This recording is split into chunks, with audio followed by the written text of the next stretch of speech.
আচ্ছা, ধন্যবাদ। সকলকে স্বাগত জানাচ্ছি। আজকে আমাদের বি ওয়ার্ল্ড ওয়াইড থেকে প্যানেল ডিসকাশনের এটা সেকেন্ড সেশন। আমরা আগে একটা সেশন করেছিলাম, সেটা প্রসেস সেফটির উপর আর কি। আমরা মূলত আমাদের সেশনগুলো সেফটির উপর গুরুত্ব দিচ্ছি। সেফটির ব্যাপারে অনেকটা আমরা পিছিয়ে আছি। অনেক সেফটি ইনসিডেন্ট হচ্ছে বাংলাদেশে, ফায়ার অ্যান্ড সেফটি, সেইটাকে ফোকাস করি আমরা কাজ করি। আজকের টপিকস হলো কমিউনিটি সেফটি। আপনি যদি ঘর থেকে বের হন তখন কিন্তু আপনি পার্ট অফ কমিউনিটি। তখন দেখবেন কি কি চ্যালেঞ্জের সম্মুখীন হই আমরা যখন ঘর থেকে বের হই। প্রথম চ্যালেঞ্জ হচ্ছে এয়ার পলিউশন। এয়ার পলিউশনের দিক থেকে আমরা জানেন যে এয়ার কোয়ালিটি ইন্ডেক্সে কিন্তু আমরা সবসময় উপরে থাকি, এবং 2023 সালে বাংলাদেশের ছিল টপ মোস্ট পলিউটেড কান্ট্রি। তো এটা কিন্তু আমাদের কমিউনিটি সেফটির একটা অংশ। তারপরে আমরা কি হ্যাজার্ডের সম্মুখীন হই যখন আমরা কমিউনিটির প্লেসে আমরা এক্সপোজারে যাই। যেরকম গাড়ির হর্ন, আজকে আমি ঢাকাতে অনেক জায়গায় ঘোরাঘুরি করলাম, গাড়ির হর্ন এটা কিন্তু একটা আমাদের কমিউনিটি সেফটির একটা পার্ট। সেফটি বলতে শুধু সেফটি না, আমরা কিন্তু এখানে হেলথ সেফটি, এনভায়রনমেন্ট, আমরা সহজে সেফটি বলি, এর সাথে কিন্তু হেলথ জড়িত, এনভায়রনমেন্টও জড়িত। আমরা সংক্ষিপ্ত সেফটি বলি, আমাদের বুঝতে হবে যে এর সাথে হেলথ আছে, এনভায়রনমেন্টও আছে, হেলথ সেফটি এনভায়রনমেন্ট। এই গাড়ির হর্ন, উচ্চ শব্দে যে হর্নগুলো, এটা কিন্তু আমাদের কমিউনিটি সেফটির একটা থ্রেট, একটা হ্যাজার্ড আমাদের জন্য। তারপরে বায়োলজিক্যাল হ্যাজার্ড আছে, রাস্তাঘাটে ওয়েস্ট পড়ে থাকে যেখানে সেখানে, সেটাও একটা বায়োলজিক্যাল হ্যাজার্ড আমাদের। অ্যাম্বুলেন্সের সাউন্ডটা কি? ওটাও তো হ্যাজার্ড, নয়েজ পলিউশন প্রচন্ড রকমের। হ্যাঁ, of course. Thank you engineer Khaja আমাকে সহযোগিতা করার জন্য আর কি। Noise pollution, high noise pollution, যে এই ঢাকাতে সব জায়গাতে গাড়ির হর্ন, যেটা অন্য পৃথিবীর অন্য কোনো দেশে পাবেন না। আপনি এমনকি পাশের ভারতের কলকাতা যান, সেখানে কিন্তু উচ্চ শব্দের হর্ন আপনি পাবেন না, যেটা আমাদের ঢাকাতে আছে। তো এটা একটা হ্যাজার্ড। এয়ার কোয়ালিটি বললাম, এটা বললাম। ফিজিক্যাল হ্যাজার্ড আছে, দেখবেন একটা ম্যানহোল খোলা আছে, আপনি পড়ে গেলেন। ফায়ার হ্যাজার্ড আছে, নিত্যনৈমিত্তিক হচ্ছে, আপনার বিভিন্ন রকম প্রেসারাইজড সিলিন্ডার এক্সপ্লোড হচ্ছে। এগুলো সবই কিন্তু কমিউনিটি হ্যাজার্ডের একটা পার্ট। তো যাক, এই জন্য আমরা এই কমিউনিটি হ্যাজার্ড, কমিউনিটি সেফটিটা কিন্তু আমাদের একটা থ্রেটের মধ্যে আছি আমরা বলবো আর কি। এখান থেকে আমাদের বেরিয়ে আসতে হবে। এই ক্ষেত্রে অ্যাওয়ারনেস সৃষ্টি করার জন্য আজকের এই আয়োজন। আজকের আয়োজনের প্রথমে যারা আছেন সবাইকে পরিচয় করে দিব। আমাদের প্যানেলে আছেন professor Hafizur Rahman, chairman occupational safety board, IB. আমাদের সাথে আছেন প্রকৌশলী আল ইমরান হোসেন, তাকে পরিচয় করার দরকার নাই, তিনি এই বি ওয়ার্ল্ডেরই আমাদের একটা পার্ট, এবং তিনি বাংলাদেশের অ্যাস্ট্রের বাংলাদেশ চ্যাপ্টারের প্রেসিডেন্ট এবং বাংলাদেশ গ্রিন বিল্ডিং একাডেমির প্রেসিডেন্ট। তিনি আমাদের আছেন এবং তিনি মতো থাকেন, আমাদের সাথে কথা বলেন। আমাদের সাথে আছে ডক্টর প্রকৌশলী প্রফেসর ইয়াসির আরাফাত। তিনি আজকের ইনিশিয়াল কিনোট স্পিচটা তিনি দিবেন, পরবর্তী তার উপরে আমাদের প্যানেলে যারা আছে তারা বক্তব্য রাখবেন। আমাদের সাথে আছেন এলপি গ্যাস ডিস্ট্রিবিউশনের সেফটি এক্সপার্ট প্রকৌশলী লিয়াকত আলী পিএইচ। আমাদের সাথে আছেন, আমি জানি না আপনি যুক্ত হয়েছেন কিনা, ঢাকা নর্থ সিটি কর্পোরেশনের প্রকৌশলী সাইফুদ্দিন মানিক, এক্সিকিউটিভ ইঞ্জিনিয়ার। জি, আমি উপস্থিত আছি। জি, আচ্ছা, ধন্যবাদ। ওয়েলকাম প্রফেসর সাইফুদ্দিন আহমেদ মানিক। সর্বশেষ আমাদের আজকের এই প্যানেলের চিফ গেস্ট হিসেবে আছেন আমাদের আইবির পাস্ট প্রেসিডেন্ট এবং আমাদের আইবির ব্যক্তিত্ব, বাংলাদেশ স্বাধীন হওয়ার পরে যিনি আইবিকে এই পর্যায়ে এগিয়ে নেওয়ার পিছনে যিনি সামনে থেকে নেতৃত্ব দিয়েছেন, প্রকৃতি আন্দোলনের অন্যতম পুরোধা নেতৃত্ব। আপনারা হয়তো যারা বিদেশে থাকি হয়তো অনেকে প্রকৌশলী কবির আহমেদ ভূঁইয়ার নামটি জানেন নাই। প্রকৃতি মুভমেন্টের উনি কিন্তু অগ্রণী ভূমিকা পালন করেছেন সামনে থেকে। উনি নুরুদ্দা ভাই যারা আছেন সবাই, ওনারা আমাদের কবির আহমেদ ভূঁইয়া ভাই কিন্তু তার মধ্যে অন্যতম। তিনি প্রকৃতির মুভমেন্টটাকে সামনে এগিয়ে যাওয়ার ব্যাপারে সামনে থেকে নেতৃত্ব দিয়েছেন, এবং আইবির পাস্ট প্রেসিডেন্ট এবং পিডব্লিউডির পাস্ট চিফ ইঞ্জিনিয়ার। ওনাকে প্রকৌশলী কবির আহমেদ ভূঁইয়া ভাইকে স্বাগত জানাচ্ছি, আমাদের সাথে নিয়ে আছেন। তাহলে রফিক, সবাইকে ধন্যবাদ আমাকে যুক্ত করার জন্য। শুরুতে বি ওয়ার্ল্ডের পক্ষ থেকে বি ওয়ার্ল্ডের ফাউন্ডার এবং অর্গানাইজার ইঞ্জিনিয়ার রেজাউর রহমানকে তার ভূমিকা বক্তব্য দেওয়ার জন্য অনুরোধ করছি। প্রকৌশলী রেজাউর রহমান। আচ্ছা, অনেক ধন্যবাদ। Engineer Rafiqul Islam Talukdar PH, honourable adviser B world, এবং chief editor of Synergy magazine. আমরা বি ওয়ার্ল্ড যখন আমরা লাস্ট জুনে শুরু করেছিলাম, আমরা যখন দেখেছিলাম যে আমরা প্রতিটা দেশে খুব আইসোলেটেড, আমাদের মধ্যে কোনো কানেক্টিভিটি ছিল না, সেই হাতে আমরা চিন্তা করলাম যে আমরা যদি একটা উদ্যোগ নেই যে সারা ওয়ার্ল্ডের ইঞ্জিনিয়াররা একসাথে এক প্ল্যাটফর্মে আসবে এবং যাদের ট্যালেন্ট আছে তাদেরকে যদি আমরা নিয়ে আসতে পারি, এটা যদি একটা গ্লোবাল হাবের মতো তৈরি করতে পারি, তাহলে এটা আমাদের অনেকটা দেখবো পজিটিভ একটা ইমপ্লিকেশন দেখতে পাবো। তো গত এক বছরে আমরা নলেজ শেয়ারিং সেশন টোটাল 30টা করেছি, প্রতি 2 সপ্তাহ পরপর করি। আমাদের আরেকটা প্রোগ্রাম আছে লিডারশিপ ডেভেলপমেন্ট প্রোগ্রাম, সেটা 2 সপ্তাহ পরপর করি। আর এটা হচ্ছে panel discussion session number 2, topic community risk reduction 1। অনেক ধন্যবাদ জানাচ্ছি চিফ গেস্ট হিসেবে ইঞ্জিনিয়ার কবির আহমেদ ভুঁইয়া এখানে জয়েন করার জন্য, মূল্যবান সময় দিয়ে এখানে জয়েন করার জন্য। আপনারা আমাদের সাথে রেগুলারলি থাকবেন, আমাদের প্ল্যাটফর্মটাকে এনরিচ করবেন। আমি আরো ধন্যবাদ জানাচ্ছি ইঞ্জিনিয়ার মজুম Hossain, honourable adviser B world এবং প্রেসিডেন্ট অফ বাংলাদেশ ইউই অ্যাসোসিয়েশন, অ্যান্ড এবং আমি আরো জানাচ্ছি যে অর্গানাইজার ইঞ্জিনিয়ার আমজাদ হোসেন খান। আমি খুব সংক্ষেপে এবং সবাই যারা ইঞ্জিনিয়ার খাজা আহমেদ এবং সবাই যারা এখানে আছে উপস্থিত আছেন, আমি খুব সংক্ষেপে আমাদের পারপাসটা একটু বলতেছি। আমাদের যে পারপাস ছিল যখন শুরু করেছিলাম, যে professional development and networking, global standardisation, collaborative problem solving, facilitated mobility, global recognition and influence, advocacy and representation, promotion of diversity and inclusion, ethical standard and integrity. আমরা ইন্টিগ্রিটি এই ব্যাপারে খুবই সজাগ এবং এটা আমরা করব। আমাদের যে প্রিন্সিপাল, ফার্স্ট অফ অল আমরা টিম ওয়ার্ক, এটা কোনো ইন্ডিভিজুয়াল এফোর্ট না, এটা যাতে কালেকটিভ একটা অ্যাচিভমেন্ট হয় টিম ওয়ার্কের মাধ্যমে, সেটা আমাদের অবজেক্টিভ। এবং আমরা এখানে যারা যেখানে পরিশ্রম করছেন বা মেধা দিচ্ছেন, তারা যাতে উপরে চলে আসতে পারে, লাইমলাইটে চলে আসতে পারে বা সিগনিফিকেন্ট ইয়াতে চলে আসতে পারে, আমরা সেই ইয়াতে আমরা প্রমোট করব। সেকেন্ড হচ্ছে প্রফেশনাল ডেভেলপমেন্ট, থার্ড হচ্ছে knowledge sharing and collaboration, integrity and trustworthiness, transparency and accountability, inclusivity and diversity. এখানে অল ইনক্লুসিভ, এখানে কোনো পলিটিক্স নাই, এখানে কোনো স্পেসিফিক কোনো এটা হচ্ছে অন্য যে কোনো বিষয়, পার্সোনাল বিলিফ হোক, পলিটিক্যাল বিলিফ হোক, এটা ইরিলেভেন্ট, এটা ফুললি প্রফেশনাল প্ল্যাটফর্ম। এবং আমরা খুব ডিটারমাইন্ড যে এটা প্রফেশনালিজম দিয়ে এটা সামনে এগিয়ে যাবে। এর সাথে আমরা পলিটিক্যাল ফিলোসফি, রিলিজিয়াস, এটা ইরিলেভেন্ট। তারপর হচ্ছে global outreach and engagement, quality assurance and accreditation, community engagement and social responsibility. আমাদের অবশ্যই সবাইকে এঙ্গেজ করতে হবে। Adaptability and resilience. আমি খুব সংক্ষেপে বললাম, সবাইকে অনেক ধন্যবাদ বি ওয়ার্ল্ডে থাকার জন্য। এখন রফিক ভাই আপনি শুরু করতে পারেন। ধন্যবাদ রেজা তোমার ভূমিকা বক্তব্যের জন্য। এরপরে আসবেন আজকের কিনোট স্পিচ দেবার জন্য প্রকৌশলী প্রফেসর ইয়াসির আরাফাত খান। আমি প্রফেসর ইয়াসির আরাফাত খানকে আজকের উপরে তার স্পিচ দেবার জন্য অনুরোধ করছি। অনেক ধন্যবাদ ইঞ্জিনিয়ার রফিকুল ইসলাম তালুকদার পিএইচ, আজকের প্রোগ্রামের মডারেটর। প্রথমেই আমি আজকের এই অনুষ্ঠানের এবং আলোচনা সভার প্রধান অতিথি, প্যানেল মেম্বার যারা আছেন এবং যারা পার্টিসিপেট করেছেন সবাইকে ধন্যবাদ জানাচ্ছি। এবং Bangladesh Engineers Architect World Wide কে অনেক ধন্যবাদ আমাকে এই সেশনে আমন্ত্রণ জানানোর জন্য এবং কিছু কথা বলার জন্য। আপনারা ইতিমধ্যে শুনছিলেন যে আজকের যে ডিসকাশন, এটা বেসিক্যালি হচ্ছে আপনার কিছুটা অ্যাওয়ারনেস ক্রিয়েট করার জন্য এবং আমাদের যে ঝুঁকিগুলো আছে সেই ঝুঁকিগুলো কিভাবে আমরা কমাইতে পারি।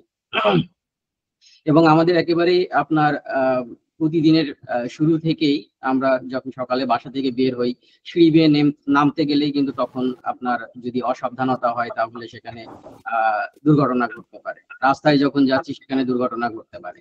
সো প্রত্যেকটা জায়গায় কিন্তু হ্যাজার্ডের উপস্থিতি আছে এবং আমরা যদি সেটাকে ম্যানেজ করে না চলতে পারি তাহলে কিন্তু আপনার যে কোনো ধরনের দুর্ঘটনা ঘটতে পারে। সো আজকের যে ডিসকাশন সেটার বিষয় হচ্ছে আপনার এই যে বিভিন্ন ধরনের কমিউনিটিতে ঝুঁকি আছে বা আপনার হ্যাজার্ড আছে, সেই হ্যাজার্ডটাকে যদি আমরা নিয়ন্ত্রণ না করতে পারি তাহলে এটা আপনার ঝুঁকিটা বেড়ে যায়। সেই ঝুঁকিটাকে কিভাবে মিনিমাইজ করা যায়, এবং আজকের ডিসকাশনের টপিকস আমরা যেটা আলোচনা করব সেটা হচ্ছে ফায়ার অ্যান্ড এক্সপ্লোশন সেফটি নিয়ে। এবং আমাদের ঢাকা সিটিতে আমরা দেখেছি যে আপনার বিভিন্ন ধরনের দুর্ঘটনা ঘটছে। সো এখানে রিস্ক রিডাকশনের জন্য কি করা যেতে পারে, কি ধরনের দুর্ঘটনা ঘটছে সেটা নিয়ে একটু আলোচনা করব, এবং সম্মানিত আপনার প্যানেল ডিসকাসেন্ট যারা আছেন তারাও এই বিষয়টি নিয়ে আলোচনা করবেন। সো আমি একটু স্ক্রিন শেয়ারের জন্য আপনার এখন যে স্ক্রিনটা আছে এটা মনে হয় রিমুভ করতে হবে, তাইলে আমি স্ক্রিনটা শেয়ার করতে পারবো।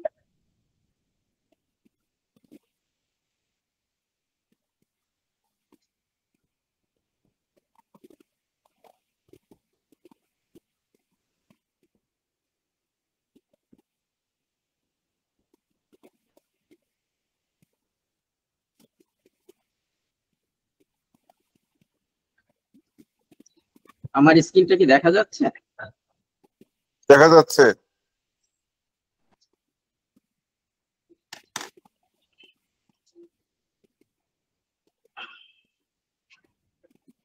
ফুল স্ক্রিন দেখা যাচ্ছে? ফুল স্ক্রিন দেখা যাচ্ছে না, তবে পার্শিয়ালি দেখা যাচ্ছে মনে হয়। ফুল স্ক্রিন নেবে না, আপনি এভাবে দিতে হবে। হ্যাঁ প্রফেসর আরাফাত, প্লিজ কন্টিনিউ। ওকে।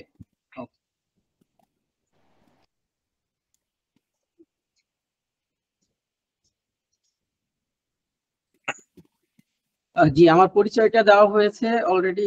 আমি হচ্ছে আপনার ডক্টর মোহাম্মদ ইয়াসির আরাফাত খান, অ্যাসোসিয়েট প্রফেসর হিসেবে আছি বুয়েটের কৌশল বিভাগে, কেমিক্যাল ইঞ্জিনিয়ারিং ডিপার্টমেন্টে।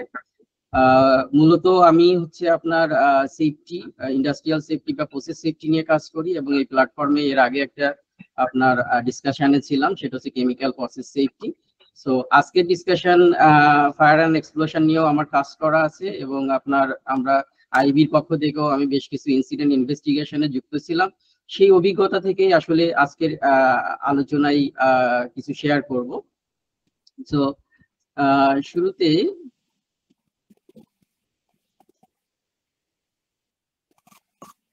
স্লাইড কি চেঞ্জ হচ্ছে?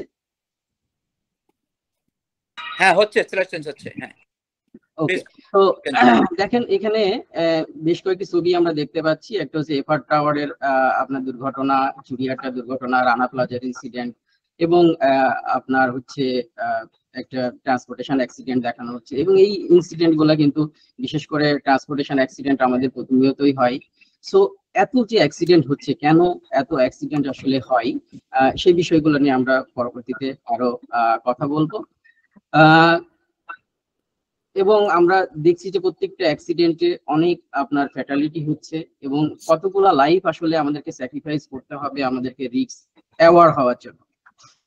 এবং আমরা যদি দেখি যে আসলে আমাদের রিস্ক অ্যাওয়ারনেস কেমন, তাহলে দেখা যাবে যে রিস্ক অ্যাওয়ারনেসের মাত্রাটা আমাদের জন্য অনেক কম এবং ঝুঁকিটা অনেক বেশি। সেটা নিয়ে আমরা ডিসকাস করব। এবং আমরা যদি দেখি আপনার বিভিন্ন রিপোর্ট, যেমন আপনার বিডি নিউজের একটা রিপোর্ট জানুয়ারিতে এসেছে, সেটা হচ্ছে আমাদের যে রোড অ্যাক্সিডেন্ট গুলো হয় সেখানে 7,902 জন মারা গেছেন আপনার 2023 সালে, এবং 2022 সালে এই সংখ্যাটা ছিল রোড অ্যাক্সিডেন্টে এবং বিভিন্ন ধরনের অ্যাক্সিডেন্টে আপনার মারা যাওয়ার পরিমাণ 9,951 জন ইন 2022। আমরা যদি ফায়ার সার্ভিস এবং সিভিল ডিফেন্সের রিপোর্টটা দেখি, তাহলে আমাদের যত অগ্নি দুর্ঘটনা ঘটেছে 2023-এ সেটার সংখ্যা 27,624। এখন এই সংখ্যাটা অনেক বড়, অনেক অ্যাক্সিডেন্ট হয়তো ছোট, সেটা আমরা জানতে পারি না, অনেক অ্যাক্সিডেন্ট রিপোর্টেড হয় না। ফায়ার সার্ভিসের কাছে সব ধরনের অ্যাক্সিডেন্টের রিপোর্ট থাকে, তো তারা একটা স্ট্যাটিস্টিক্স প্রতি বছর দেয়, এবং এটা কিন্তু ইনক্রিজিং একটা ট্রেন্ড আছে। 5 বছর আগে এই সংখ্যাটা ছিল 20,000-এর মতো, এখন এটা হয়ে গেছে 27,624। তার মানে প্রতিনিয়তই কিন্তু অগ্নি দুর্ঘটনাটা বাড়ছে। এবং ভেরি রিসেন্ট ট্রেন্ড যেটা, সেটা হচ্ছে যে আপনার এই হাউস হোল্ডের যে গ্যাস এবং ন্যাচারাল গ্যাস, এলপিজি বা সিএনজি, এই রিলেটেড দুর্ঘটনাটা অনেক বেড়ে যাচ্ছে। এখন এই অ্যাক্সিডেন্ট গুলা আসলে কি অ্যাক্সিডেন্ট, নাকি এটা হচ্ছে যে আপনার আমাদের অসতর্কতার জন্য হচ্ছে? আমরা যদি ঢাকা সিটির কথা বলি, তো ঢাকা সিটিকে আসলে একটা ডেথ ট্র্যাপ হিসেবে বলা যায়। আপনি রাস্তায় বের হলে দুর্ঘটনার শিকার হতে পারেন, আপনি রেস্টুরেন্টে গেলে অ্যাক্সিডেন্টের শিকার হতে পারেন। তো রাস্তা দিয়ে যাচ্ছেন, সেখানে দুর্ঘটনা হতে পারে, এবং এই ধরনের বেশ কিছু এক্সাম্পল আমরা আজকে দেখব। এবং every corner of this country আসলে দেখা যাচ্ছে যে বিভিন্ন ধরনের দুর্ঘটনার ঝুঁকি কিন্তু আছে এবং প্রতিনিয়ত হচ্ছে। এই সম্পর্কিত একটা মার্ফিস ল আছে, এটা আমার বেশ পছন্দের। সেটা হচ্ছে যে যদি কোথাও কোনো ধরনের হ্যাজার্ড থাকে তাহলে কিন্তু এটা আউট অফ কন্ট্রোলে যেতে পারে। মার্ফিস ল যেভাবে এটাকে ডিসক্রাইব করে, if anything can go wrong it will go wrong. যদি কোনো সম্ভাবনা থাকে, যদি কোনো আপনার হ্যাজার্ড থাকে, সেটা আসলে আপনার আউট অফ কন্ট্রোল হতে পারে, এটা ঝুঁকির কারণ হতে পারে যদি সেটাকে আমরা মেইনটেইন বা ম্যানেজ করতে না পারি। What is its link with the risks? মূলত every unaware human is a source of risk. তার মানে যে কোনো অসতর্ক মানুষই আসলে ঝুঁকির কারণ হতে পারে। এবং আমাদের যে দুর্ঘটনাগুলো ঘটে, আপনি শুরুতেই যদি এটা ইনভেস্টিগেশন করতে চান বা এটার কারণ জানতে চান, তাহলে দেখবেন যে এটার শুরুটা আসলে কোনো না কোনো হিউম্যান ইরর থেকে। সো অসতর্কতা বা আপনার আনঅ্যাওয়ারনেস থেকেই আসলে যে কোনো দুর্ঘটনা ঘটে। আমাদের দেশে এখন আপনার 173 মিলিয়ন মানুষ আছে, লিটারেসি রেট হচ্ছে 73.69। এবং এই যে লিটারেসি বা আমরা যারা শিক্ষিত বলছি, আমরা কি আসলে রিস্ক সম্পর্কে অ্যাওয়ার? এই কোশ্চেনের অ্যান্সার আমরা দেব। Awareness has no correlation with education. আমরা বিভিন্ন ইন্ডাস্ট্রি বলি, ইভেন এটা বুয়েটেরই একটা জায়গার এক্সাম্পল, যেখানে আপনার যে এক্সিটটা ওপেন থাকার কথা ছিল সেটা লক করা। এবং আমরা বিভিন্ন দুর্ঘটনার সময় দেখেছি যে ইন্ডাস্ট্রি গুলাতে আপনার যে ইমার্জেন্সি এক্সিট সেটা লক করা থাকে। তার মানে অ্যাওয়ারনেস এর রিলেশন আসলে এডুকেশনের সাথে নাই। আমরা যারা অনেক সময় বলার চেষ্টা করি যে যারা শিক্ষিত তারা, যারা অশিক্ষিত তারা হয়তো অ্যাওয়ার না, আসলে আমরা আমাদের এই অ্যাওয়ারনেস এর সাথে আসলে এডুকেশনের কোনো রিলেশন নাই। এখন যদি প্রশ্ন করা হয় যে what is the probability of occurrence for risk in Bangladesh, আমাদের যে আপনার ঝুঁকি, যেটা এই রিস্কটা বাংলাদেশের জন্য কেমন, বা রিস্ক ঝুঁকির পরিমাণটা বাংলাদেশের জন্য কেমন। Risk potential is too high for Bangladesh. কারণ আমরা যদি বিভিন্ন, যে এখানে বিভিন্ন ধরনের চিত্র আপনারা দেখতে পাচ্ছেন, আমরা কতটা অসতর্ক, এবং এই ঘটনাগুলো দেখা যাচ্ছে যে আমাদের চোখের সামনেই প্রতিনিয়ত ঘটে রাস্তাঘাটে। Because of too many of us are unaware of potential risk that can happen, যে কারণে আপনার রিস্ক পোটেনশিয়াল বা ঝুঁকিটা অনেক বেশি আমাদের জীবনের প্রতি। Our rule is we don't follow any rule.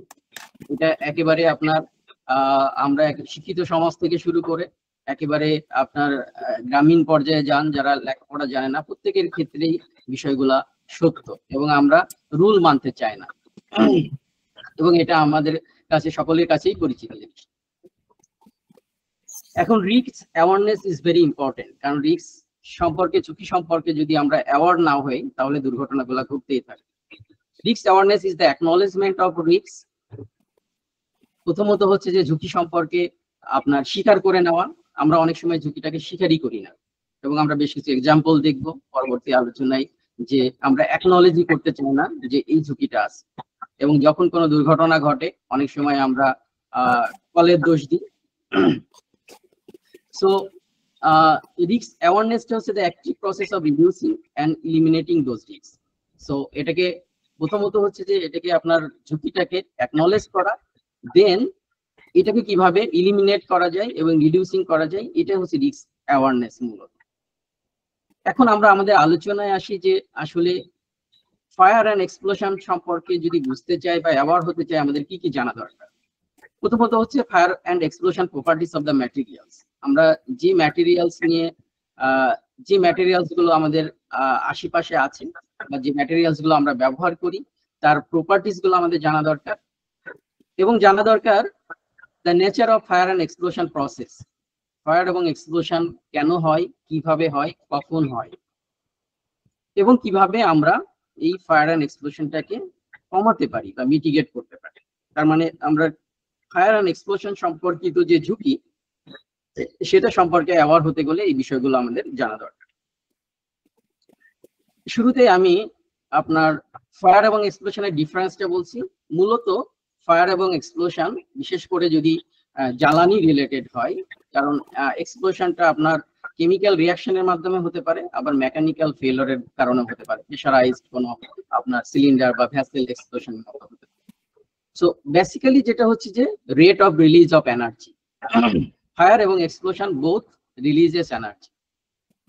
Fire releases energy slowly, রিয়াকশনটা স্লোলি হয় এবং এনার্জি স্লোলি রিলিজ করে এবং it can continue longer. Explosion releases energy rapidly, খুব দ্রুত এক্সপ্লোশনে এনার্জিটা রিলিজ হয় এবং যত কম সময়ে বেশি পরিমাণ এনার্জি রিলিজ হয় সেটা সেই এক্সপ্লোশনটা তত বেশি শক্তিশালী হয়। সো আমরা যখন এক্সপ্লোশনের এনার্জি নিয়ে কথা বলি তখন বলি যে এনার্জিটা রিলিজ হয়েছে সেই এনার্জিটা কোনো একটা সাবজেক্টের উপরে কি পরিমাণ প্রেসার ক্রিয়েট করে, অর্থাৎ এক্সপ্লোশনের ফলে একটা ব্লাস্ট ওয়েভ তৈরি হয় এবং ওয়েভটা কি পরিমাণ ধাক্কা দিতে পারে বা প্রেসার দিতে পারে, সেই প্রেসারটার অ্যামাউন্টের উপরে ডিপেন্ড করে এক্সপ্লোশনটা কত বেশি ভয়াবহ।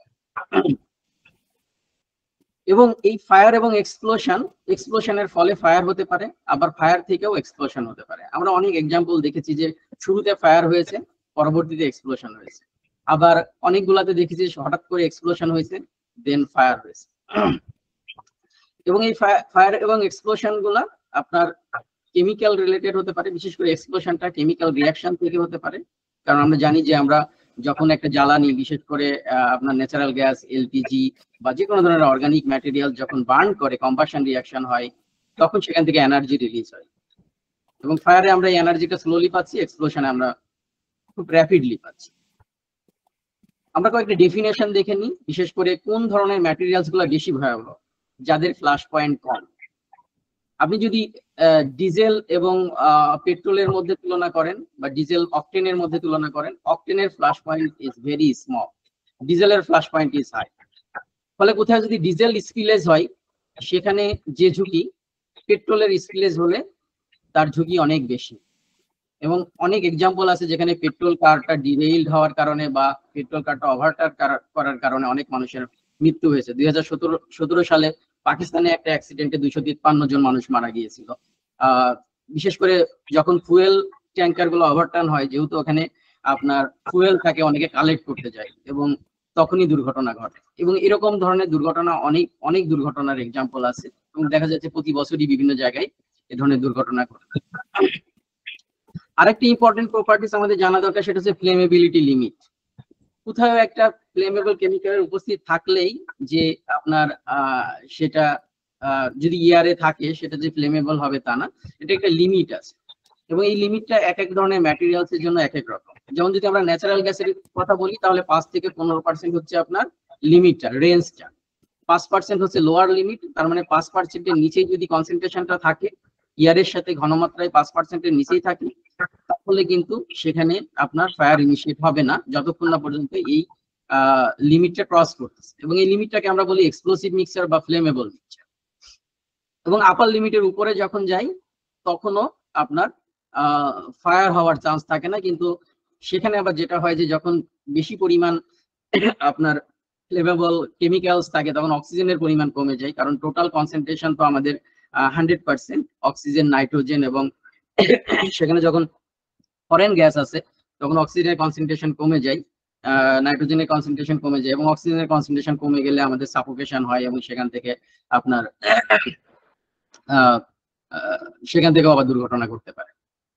এক্সপ্লোশনটা আমরা যেটা বলছিলাম যে rapid expansion of gases resulting in a rapidly moving pressure or shock wave.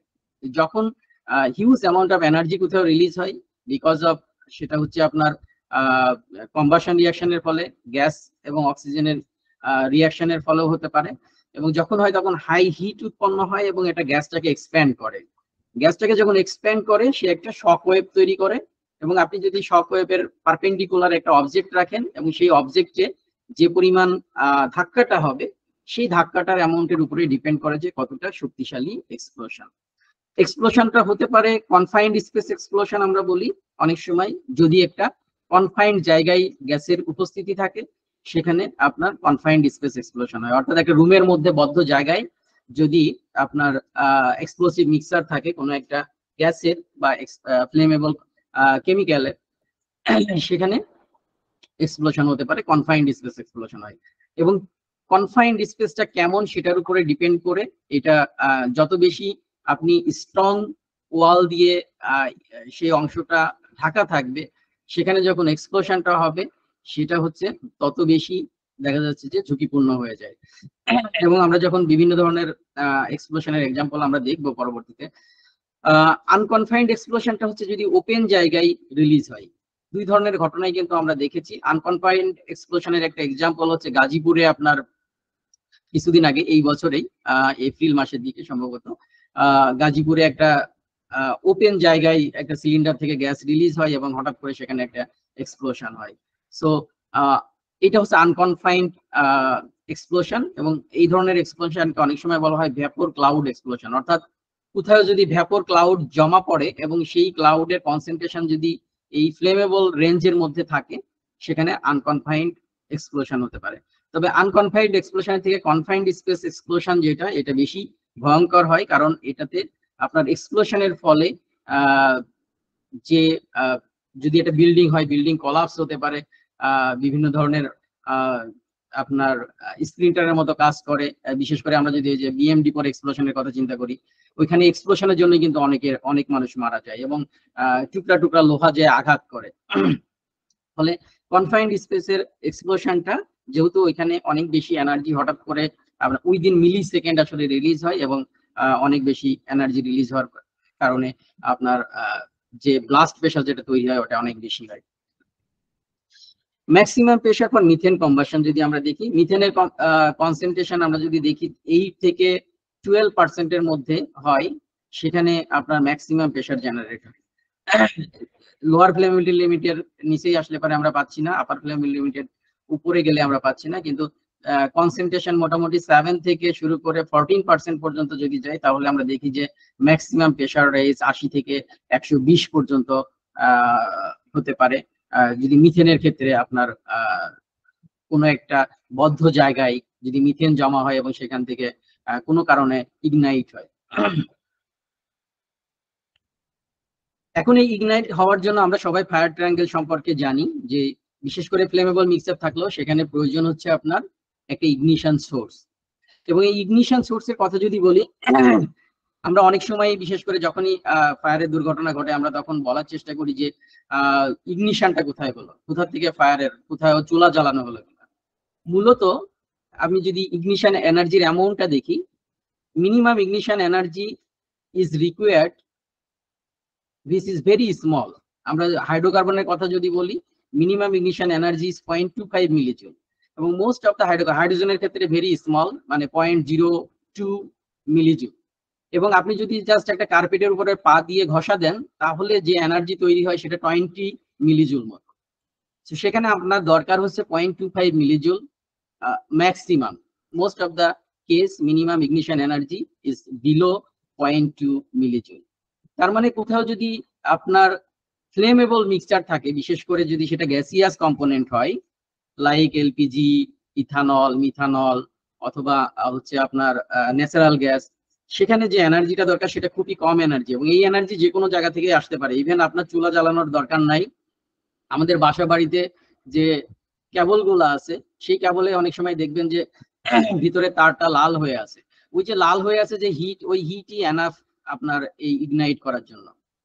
এবং কোনো একটা জিনিস যদি ড্রপও করে, সেই ড্রপে যে এনার্জিটা আপনার উৎপন্ন হয় সেটাই 0.2 মিলিজুল থেকে অনেক বেশি এনার্জি। তার মানে কোথাও যদি ফ্লেমেবল আপনার গ্যাসের মিক্সচার তৈরি হয়, তাহলে যে কোনো জায়গা থেকেই এই এনার্জিটা আসতে পারে এবং আপনার এক্সপ্লোশন হতে পারে। সো আমাদেরকে চেষ্টা যেটা করতে হবে সেটা হচ্ছে যে এই ফ্লেমেবল রেঞ্জে যাতে আপনার কনসেন্ট্রেশনটা না যেতে পারে, অর্থাৎ ন্যাচারাল গ্যাসের ক্ষেত্রে যাতে 5%-এর উপরে না যেতে পারে, তার আগেই যাতে আমরা ডিটেক্ট করতে পারি এবং আমরা ব্যবস্থা নিতে পারি। কারণ এই যে বলতেছি কনফাইন্ড স্পেস, কারণ কনসেন্ট্রেশন যখনই কনফাইন্ড স্পেস হবে, বদ্ধ জায়গা হবে, সেখানে কিন্তু আপনার কনসেন্ট্রেশনটা বাড়ার সম্ভাবনা আছে।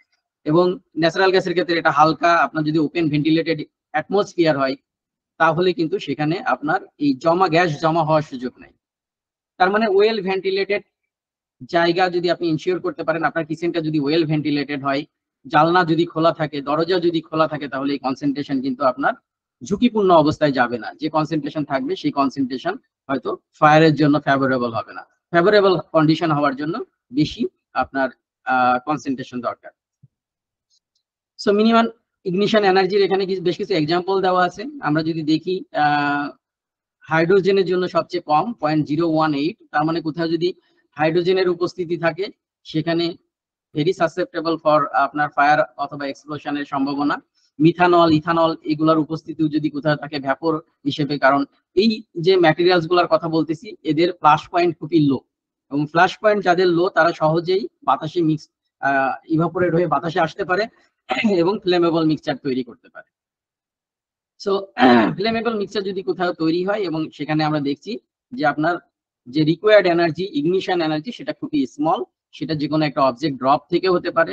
আমাদের বাসা বাড়িতে যে ইকুইপমেন্ট গুলো আছে, বিশেষ করে ইলেকট্রিক্যাল ইকুইপমেন্ট, সেগুলার যে কেবল, সেগুলার যে সুইচ, সেখান থেকে অটোমেটিক্যালি আসতে পারে। ইভেন আমাদের সুইচ দেওয়ারও দরকার নাই, ইভেন আপনার হচ্ছে চুলা জ্বালানোরও দরকার নাই, সেখানে দুর্ঘটনা কিন্তু ঘটতে পারে। আমরা যেটা অলরেডি এক্সপ্লেন করেছি যে ফায়ারের জন্য যেমন তিনটা আপনার অংশ দরকার, অক্সিজেন, ফুয়েল এবং ইগনিশন সোর্স। এক্সপ্লোশন হওয়ার জন্য আমার দরকার মিক্সচার, যে আমার কোন রেঞ্জে মিক্সচারটা আছে, কনফাইনমেন্ট, কেমন কনফাইনমেন্ট আছে, কনফাইন ওপেন অ্যাটমসফিয়ারে আছে নাকি বদ্ধ জায়গা, অক্সিজেন, ফুয়েল এবং ইগনিশন সোর্স। এবং এই পাঁচটা, এটাকে বলা হয় এক্সপ্লোশন পেন্টাগন। এই পাঁচটা যখন এক জায়গায় থাকে তখনই আসলে এক্সপ্লোশনের ঝুঁকি থাকে। সো কনফাইন্ড স্পেসটাকে আমরা যদি ভেন্টিলেটেড স্পেস বা ওয়েল ভেন্টিলেটেড করতে পারি তাহলে কিন্তু ঝুঁকি অনেক কমে যায়। এবং এটা অলরেডি ডিসকাস করা হয়েছে। আমরা যে ফ্লেমেবিলিটি ডায়াগ্রাম, এটা আমরা অনেক সময় ইউজ করি, বিশেষ করে ইন্ডাস্ট্রিতে আমরা যারা কাজ করি, ইনার্ট সিস্টেম ইন্ডাস্ট্রি যে রিঅ্যাক্টর গুলো আছে সেগুলোকে ইনার্ট করার জন্য আমরা নাইট্রোজেন ব্যবহার করি। বিশেষ করে যে কোনো একটা ট্যাঙ্কে যদি আমি আপনার ইন সার্ভিসে আনতে চাই অথবা আউট অফ সার্ভিসে নিতে হয় তাহলে আমাদেরকে ইনার্ট গ্যাস ইউজ করতে হয়। কারণ হচ্ছে যে আমরা we want to avoid this airline যখন যাই তখন আপনার এই লোয়ার ফ্লেমিবিলিটি লিমিট এবং আপার ফ্লেমিবিলিটি লিমিটটাকে ক্রস করে, এবং এই যে আপনার অরেঞ্জ জোনটা দেখতে পাচ্ছি এটা হচ্ছে আমার ফ্লেমেবিলিটি লিমিট। এই লিমিটের মধ্যে থাকলে পারে সেখানে আসলে ফায়ার এবং এক্সপ্লোশনের ঝুঁকি তৈরি হয়। এবং অনেক দুর্ঘটনার এরকম এক্সাম্পল আছে ইভেন ইন্ডাস্ট্রিয়াল অ্যাটমসফিয়ার, যেখানে আপনার এই ফ্লেমেবল কনসেন্ট্রেশনে যাওয়ার কারণে ফায়ার এবং এক্সপ্লোশনের দুর্ঘটনা ঘটেছে। এক্সপ্লোশন নিয়ে আমরা অলরেডি বলেছি যে এটা র্যাপিড রিলিজ অফ এনার্জি, এবং ড্যামেজ যেটা হয় বেসিক্যালি যখন এই এনার্জিটা অ্যাবজর্ব করার মাধ্যমে আপনার ড্যামেজ হয়। এবং যে সাইডটা এনার্জি যদি অ্যাবজর্ব না করে তাহলে লার্জার ডিস্টেন্সে যে আপনার ক্ষতি করতে পারে, এবং অ্যাবজর্ব যদি করে ফেলে তখন দেখা যাচ্ছে যে আস্তে আস্তে এটা দুর্বল হয়ে যায় ডিস্টেন্সের সাথে। তার মানে যেটা সেন্টার পয়েন্ট সেটা থেকে আপনি যত দূরে যাবেন তত আপনার ঝুঁকি কমবে। এবং এখানে যদি কেমিক্যাল রিয়াকশনের মাধ্যমে হয় তাহলে কেমিক্যাল রিয়াকশন ফর্মটা মুভ করে। অনেক সময় দেখা যাচ্ছে যে এটা যে আপনার স্পিডের যে ভেলোসিটি তার থেকে বেশি ভেলোসিটিতে মুভ করতে পারে রিয়াকশন ফর্মটা, এবং সেটা যখন হয় সেটাকে আমরা বলি ডিটোনেশন। এবং তার থেকে কম যদি হয় আপনার হচ্ছে ভেলোসিটি, যদি শব্দের ভেলোসিটি থেকে কম হয় সেটা হচ্ছে আপনার ডিফ্লাগ্রেশন বলি। এবং ডিফ্লাগ্রেশন, ডিটোনেশন যখন হয় এটা বোমের মতো এক্সপ্লোশনটা হয় এবং সেখানে ক্ষয়ক্ষতি অনেক বেশি হয় এবং খুব কম সময়ে অনেক বেশি এনার্জি রিলিজ হয়। ডিফ্লাগ্রেশন হয় বিশেষ করে যদি ভ্যাপর ক্লাউড এক্সপ্লোশন টাইপের হয়, যেটা আপনার কনজাস্টেড এরিয়াতে অথবা কনফাইন্ড স্পেসে না, এই ধরনের ক্ষেত্রে যখন এক্সপ্লোশনটা হয় তখন ডিফ্লাগ্রেশনটা হয়। এবং অধিকাংশ ড্যামেজ যেটা হয় সেটা হচ্ছে ব্লাস্ট ওয়েভের যে শকের কারণে যে ব্লাস্ট ওয়েভটা তৈরি হয় সেটা কি পরিমাণ প্রেসার দিচ্ছে সেটার উপরে ডিপেন্ড করে। এবং যত বেশি শক্তি হয় ওই আপনার শক ওয়েভ বা ব্লাস্ট ওয়েভটা তত বেশি ক্ষতি করে।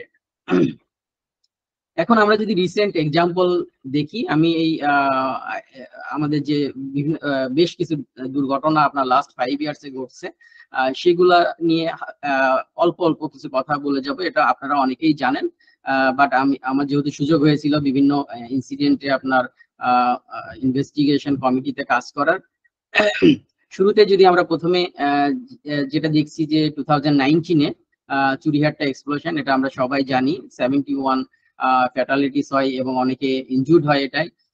এরপরে 2019 সালের তারই কিছুদিন পরের মান্থেই আপনার প্লাস্টিক প্রসেসিং ইন্ডাস্ট্রি, কেরানীগঞ্জের একটা ইন্ডাস্ট্রি, সেখানে আপনার অগ্নিকাণ্ডের কারণে 22 জন মারা যায়।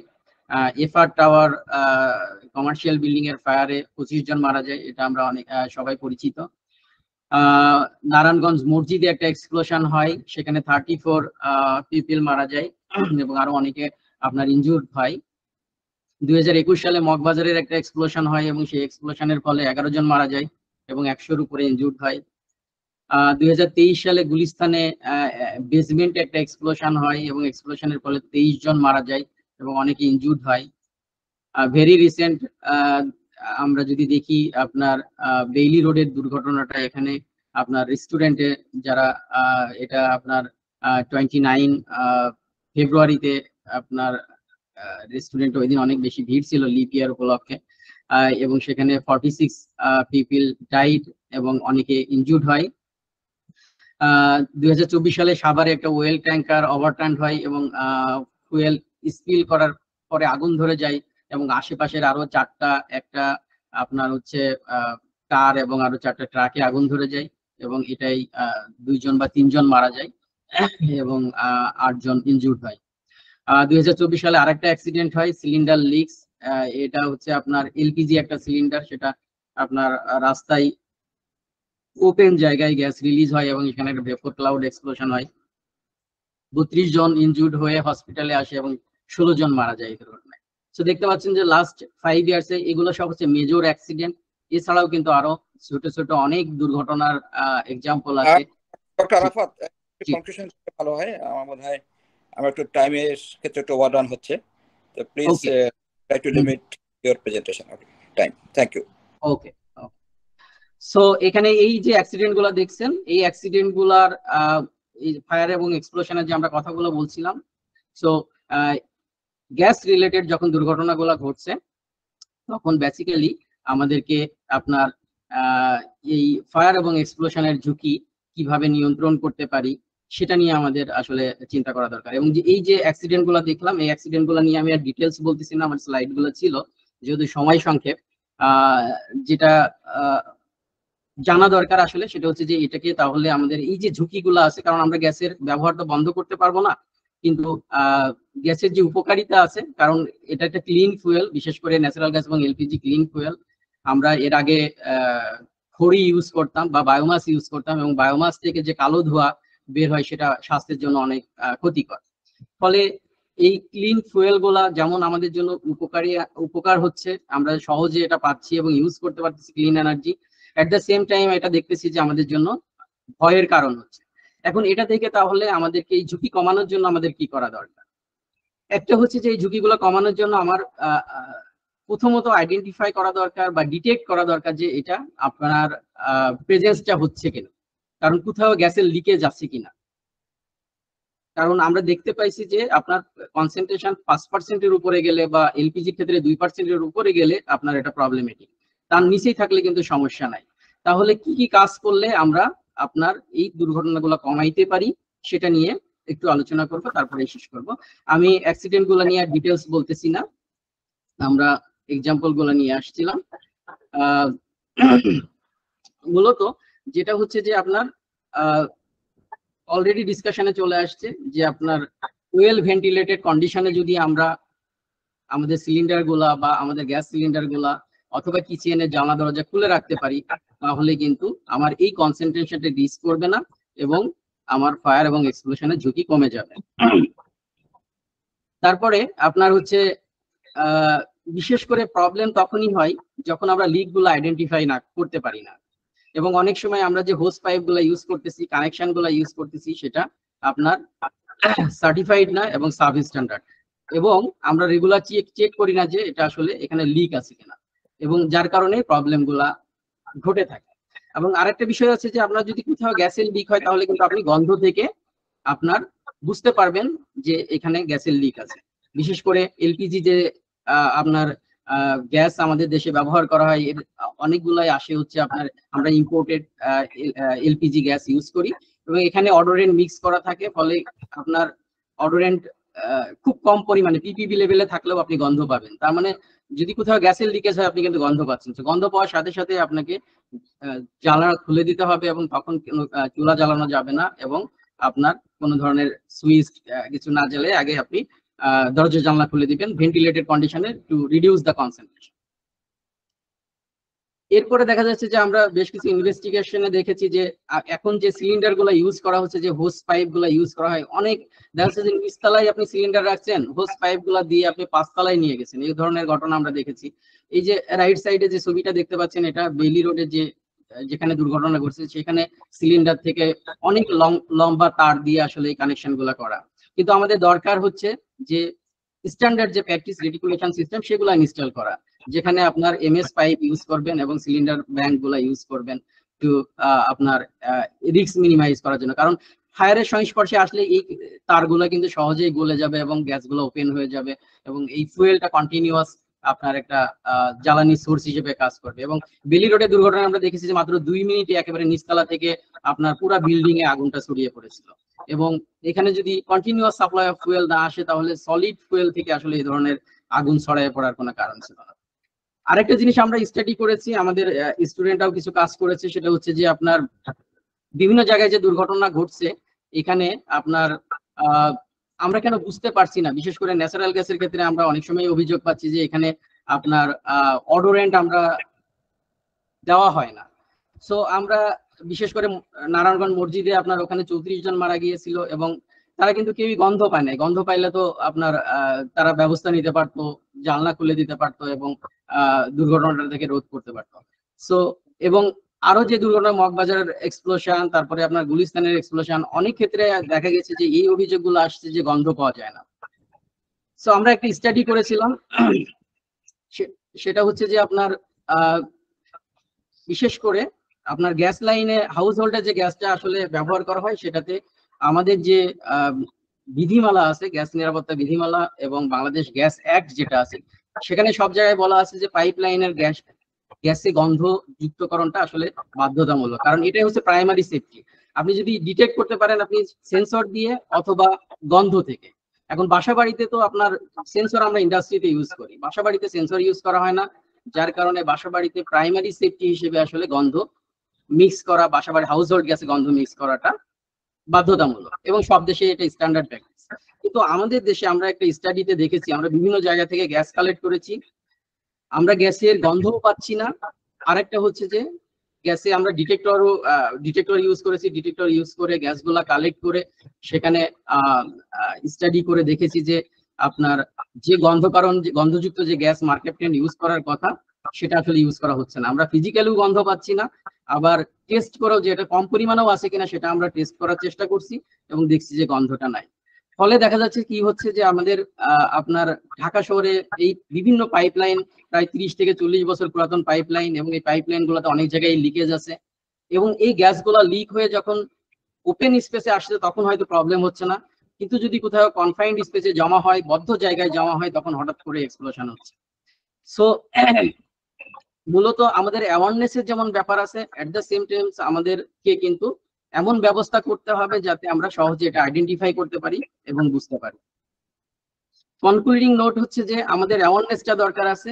অ্যাক্সিডেন্ট আর কস্ট এটা শুধুই হয় না, বিভিন্ন ধরনের মিস্টেক থাকে। একটা সিঙ্গেল মিস্টেক থেকে যে কোনো অ্যাক্সিডেন্ট শুরু হয় একটা হিউম্যান এরর থেকে, কিন্তু আপনার এটার জন্য it is possible to design a system that can prevent human error. অর্থাৎ আমার ভুলের জন্য হতে পারে, বাট সিস্টেমটাই ডিজাইন করা দরকার এমন ভাবে যাতে আমি ওই ভুলটা না করি।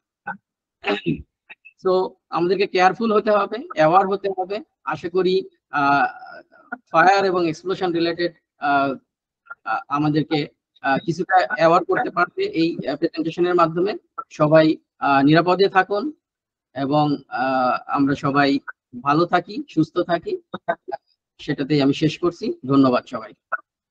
ধন্যবাদ প্রফেসর ইয়াসির আরাফাত, সবিস্তারে আমাদের এক্সপ্লোশন ব্যাখ্যা করার জন্য টেকনিক্যালি সায়েন্টিফিক প্রফেসর আরাফাত ব্যাখ্যা করেছেন।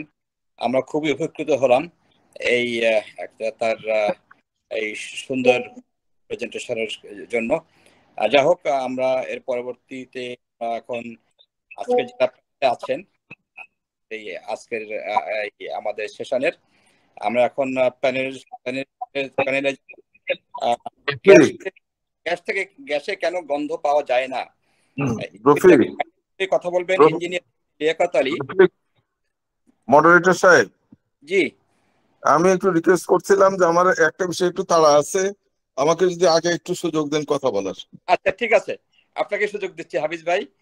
এখন কথা বলবেন প্রকৌশলী Hafizur Rahman Prince, chairman occupational safety board IB. আপনি বলবেন প্রকৌশলী হাফিজুর রহমান, আপনার সময় 10 মিনিট। তো প্রথমেই ধন্যবাদ জানাচ্ছি মডারেটর সাহেবকে এত সুন্দর একটা টপিক আজকে সিলেক্ট করা এবং আয়োজন করার জন্য, এবং এর পরপরই ডক্টর মোহাম্মদ ইয়াসির আরাফাতকে ধন্যবাদ জানাচ্ছি অত্যন্ত সাবলীল ভাবে আজকের যে বিষয়টা সেটা উপস্থাপন করার জন্য। আজকের যে বিষয় সেটা হলো কমিউনিটি সেফটি। তো কমিউনিটি সেফটিতে যাওয়ার আগে যদি আমরা একটু ছোট সেগমেন্টে যদি আলাপ করি, যে ফ্যামিলি সেফটি যদি বলি আমরা, তাহলে আমরা যে আছি আমাদের এখন প্রায়ই আমরা উচ্চ তলা বিশিষ্ট ভবনে বাস করি, দেখা যায় যে 4 তলা 5 তলা 10 তলা এরকম জায়গায় আমরা বাস করি। তো আমাদের বাসার ভিতরে যে বিপদগুলো আছে সেই বিপদগুলো সম্বন্ধে আমাদের ফ্যামিলি মেম্বার্স যারা আছে সেখান থেকে প্রয়োজনীয় কি সেফটি বিষয়গুলো জানা উচিত বা গ্রহণ করা উচিত বিপদের সময়, সেই বিষয়গুলো কিন্তু আমরা আমাদের ফ্যামিলি মেম্বারদেরকে অবহিত করি না। এবং আমরা যেহেতু চাকরিগত কারণে হয়তো আমি অথবা আমার পরিবারের যিনি সিনিয়র সদস্য আমার ওয়াইফ, তারা সবাই বাইরে যায়, আমাদের বাচ্চারাও থাকে অথবা কাজের লোকরা বাসায় থাকে। কোনো একটা যদি দুর্ঘটনা ঘটে, সেই দুর্ঘটনার বিপরীতে তার করণীয় কি, বা ওই হাউসের ভিতরে যারা এই যে আমাদের সিকিউরিটি গার্ড থাকে বা কেয়ারটেকার যিনি থাকেন, তারা এই যে এই আমাদের যে বাড়িতে থাকি আমরা, যে কমিউনিটিতে থাকি, সেখানে করণীয় কি বিপদের সময়, সেই বিপদগুলো সম্বন্ধেও তারা জানে না এবং বিপদগুলোর সময় করণীয় কি তাও জানে না। যদি আমরা বলি যে এই যে আরাফাত অনেকক্ষণ বলছিল যে রান্নাঘরে গ্যাসের বিপদ যেটা, তো এই যে আমরা অনেকে না জানার কারণে ওই রান্নাঘরের ভিতরে কাজের লোককে ঘুমাতে দেই, হয়তো আমাদের স্পেস স্বল্পতার কারণে। কিন্তু এই যে একটা আবদ্ধ ঘরের ভিতরে যদি থাকে এবং গ্যাস লিক করে, তাহলেও কিন্তু অক্সিজেনের ডেফিসিয়েন্সির জন্য তার সেই ফেন্ট হয়ে যেতে পারে, সে মরেও যেতে পারে। সেই বিষয়গুলো কিন্তু আমরা অবগত করি না। তারপরে এই কাজের লোক সকালবেলায় চোখ মুছতে এসে রান্নাঘরে ঢুকে জানালাগুলো আগে যে খুলে দিতে হবে সেও জানে না, সে চুলা চালানোর জন্য রান্নাঘরের সুইচটা অন করে। তো এর ভিতরে যদি কোনো কারণে গ্যাস লিক করে থাকে এবং আবদ্ধ জায়গায় কিন্তু একটা কনফাইন্ড স্পেসের ভিতরে এক্সপ্লোসিভ মিক্সচার জমে আছে, সেই সময় যদি আমি একটা স্পার্ক করি, তাহলেই কিন্তু রান্নাঘরে এক্সপ্লোশন হবে, একটা ফায়ারও হবে, এক্সপ্লোশন হবে। তো এগুলো আমরা কিন্তু অনেক সময় শিখাই না বা হয়তো মানে ভুলের কারণে বলা হয় না। তারপর আরেকটা জিনিস হলো যে এই একটা আগুন দুর্ঘটনা ঘটতে পারে ঘরের ভিতরে। আরেকটা হলো যে আমাদের ইলেকট্রিসিটির এত যত্রতত্র ব্যবহার, এবং এই ব্যবহারের কারণে অনেক সময় দেখা যায় যে আমার কাজের লোক ইস্ত্রি করছে, কারণ কোনো কারণে যদি কেউ ইলেকট্রিফাইড হয়, ইন দ্যাট কেস কোথায় মেন সুইচটা আছে এটাও কিন্তু আমরা আমাদের পরিবারের সদস্যদেরকে অবগত করি না, এবং মেন সুইচটা কিভাবে অপারেট করতে হয় সেটাও কিন্তু আমরা মানে বলতে ভুলে যাই, হয়তো অসতর্কতার কারণে বলি না। তারপরে এই যে নিচে যে সিকিউরিটি গার্ড আছে, যদি আমার ঘরে এখানে আগুন লাগে, তাহলে ওই নিচে যে রাইজারের সাথে একটা ভালভ আছে, সে ভালভটা তলের থেকে যে বন্ধ করে দেওয়া উচিত। মানে 5 তলারটা করবো না, 4 তলারটা করবো না, 3 তলারটা করে, এগুলো কোনো কিছু জানার দরকার নেই, সবগুলো বন্ধ করে দাও, শাট অফ অল দ্য ভালভস। মানে এই যত তাড়াতাড়ি দ্রুত আমরা এই যে ভালভ গুলো ক্লোজ করতে পারবো, তত তাড়াতাড়ি আমরা সেফটি ইনশিওর করতে পারবো। তারপরে আমরা যারা মানে মোটামুটি কিছুটা বুঝি আমরা এইসব টেকনিক্যাল বিষয়গুলো স্বল্প মাত্রায়, যে আমাদের ওই যে তিতাসের লাইন থেকে নজলের সাথে একটা ছোট্ট পাইপ দিয়ে তারপরে একটা জুবিলি ক্ল্যাম্প দিয়ে টাইট করে ওখানে লাগিয়ে দিয়েছে, যে চুলার সাথে কানেকশন করে দিয়েছে। তা আমাদের মাঝে মাঝে চেক করা উচিত এটা অনেকদিন ব্যবহারের কারণে এটা কি সরে নজলের অংশ কি দেখা যাচ্ছে কিনা, যে একদম খুলে ছুটে যাওয়ার অবস্থায় আছে কিনা। এই চেক গুলো আমরা করি না, বা অনেক সময় নিজেও যে চুলার আপনার ওই যে গ্যাসের যে ইয়েগুলো আছে, বার্নারের সুইচ গুলো আছে যেগুলো, ওগুলো আমরা অপারেট করেও দেখি না যে এগুলো নষ্ট হওয়ার পর্যায়ে আছে কিনা। এই ছোট্ট ছোট্ট বিষয়গুলো যদি আমরা এনশিওর করতে পারি তাহলে আমাদের ফ্যামিলি মেম্বারদেরকে করতে পারি, এবং এই বিষয়গুলো যে বাড়িতে জানানো উচিত। আমাদের যেখানে বাস করি আমরা, আমাদের কমিউনিটিতে প্রাইমারি সেফটি নলেজ হিসাবে এগুলো তাদেরকে যদি আমরা কমিউনিকেট করি তাহলে আমরা, আমার মনে হয়, পরিবারের সদস্যদেরকে কিছুটা সেফ অবস্থায় আমরা নিয়ে আসতে পারি। আর একটা বিষয় হলো যে যদি দুর্ঘটনা ঘটে, এই আপদকালীন সময়ে ফ্যামিলি মেম্বার্সরা কিভাবে ওখান থেকে ইভাকুয়েট করবে সেফলি, কি করা উচিত, তাদের কোন পর্যায়ে বের হওয়া উচিত, এগুলোও কিন্তু আমাদের জানানোর দরকার, এবং আমাদের নিজেদেরও জানানো দরকার, পরিবারের সদস্যদেরকেও জানার দরকার। আর একটা ক্রিটিক্যাল বিষয়, আপনারা ওই যে জাপান গার্ডেন সিটিতে একটা ঘটনা ঘটেছিল যে 14 তলা বিল্ডিং গুলোতে 11 তলায় সম্ভবত 2টা পরিবার থাকতো। এটা সম্ভবত 1984 সনের ঘটনা বা তার কিছু পরে হবে। সেই সময় ওই 8 তলাতে আগুন লেগেছিল, আগুনটা ওই সিঁড়ি দিয়ে উপরের দিকে উঠছিল। 11 তলা থেকে ওরা বের হওয়ার জন্য ঘরে চাবি টাবি সব তালা টালা মারবে এই চিন্তায় চাবি নিয়ে বের হতে গেছে, যে কি কারণে চাবিটা ভিতরে রেখে বেরিয়ে এসে দরজাটা লক করে দিয়েছিল। দিয়ে তারপরে যখন নামতে গেছে তখন 8 তলার ধোঁয়া উপরে ওঠা শুরু করেছে। তখন তারা দৌড়িয়ে উপরে 14 তলায় গেছে, দেখে 14 তলার ছাদের তালা মারা, এবং তারা ওইখানে সাফোকেশনে মারা গেছে। যখন তারা ফিরে এসেছিল তখন দেখে তো দরজা লক করা। তো এইরকম সিচুয়েশনে যদি সিঁড়ির ঘরে আগুন লাগে তাহলে যারা বাসায় থাকবে তারা কি করবে? তাদেরকে বলতে হবে যে তুমি যে ফ্লোরে থাকো তার উপরে যদি আগুন লাগে তাহলে বেরিয়ে যাবা, আর যদি নিচের ফ্লোরে আগুন লেগে থাকে আর তুমি যদি উপরে থাকো তাহলে তোমাকে ঘরের ভিতরে ঢুকে যেতে হবে, এবং ঘরের ভিতরে যাতে স্মোকের ঘরের ভিতরে না আসে সেই জন্য মেইন ডোরের তলে ওই কাপড় টাপড় ভিজিয়ে ওটাকে সিল করে দিতে হবে, এবং মেইন দরজায় যাতে আগুন না লাগে সেই জন্য এটা ওই কাঁথা বা ছালা বা কাপড় দিয়ে ওটা মাঝে মাঝে ভিজিয়ে দিতে হবে। তো আরেকটা বিষয় লক্ষণীয় যে আমরা সিকিউরিটি এবং সেফটি বিষয়গুলো অনেক সময় আলোচনা করি যে হয়তো একই ধরনের, কিন্তু সামটাইমস সিকিউরিটির কারণে সেফটি বিঘ্নিত হয়।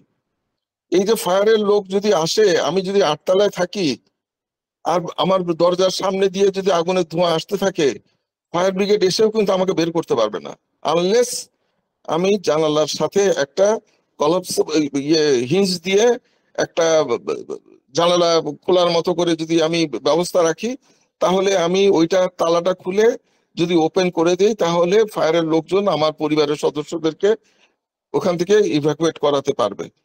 তো আমরা যারা হাই রাইজ বিল্ডিং এ উঠি আমাদের প্রথম চেক করা উচিত যে আমার এরকম স্কেপ কোনো স্পেস বা ডোর বা যাই বলি আমরা জানালার সাথে হোক বা অন্য কোথাও আছে কিনা সেগুলো দেখে কিন্তু আমার ওই সিকিউরিটির পাশাপাশি সেফটিটাও ইনশিওর করার দরকার আছে। এই বিষয়গুলো একটা বিষয়। আর একটা হলো যে আমাদের পরিবারে যারা সিনিয়র সদস্য আছেন তাদেরকে সিআরপিটা একটু যদি শেখানো যায়, যে কোনো কারণে যদি হার্ট অ্যাটাক হয় বা কোনো কিছু হয় তাকে কিভাবে হার্টের উপরে প্রেসারাইজ করে কিভাবে করা যায় সেটা তাকে শেখানো উচিত। এটা অবশ্য অনেক পরের পর্যায়ের একটা বিষয়। আর একটা বিষয় হলো যে কোনো সিরিয়াস অবস্থা হলে নিচে দারোয়ানদেরকে জানাতে হবে এবং 999-এ ফোন করতে হবে। এই বিষয়গুলো কিন্তু অবগত করা উচিত। তো আমি এই কমিউনিটি বিষয়ে এই সেফটি বিষয়গুলোই বলার ছিলাম। তো আমি সেই সাথে সবাইকে ধন্যবাদ জানিয়ে আমি একটু বিদায় নিচ্ছি। Thank you.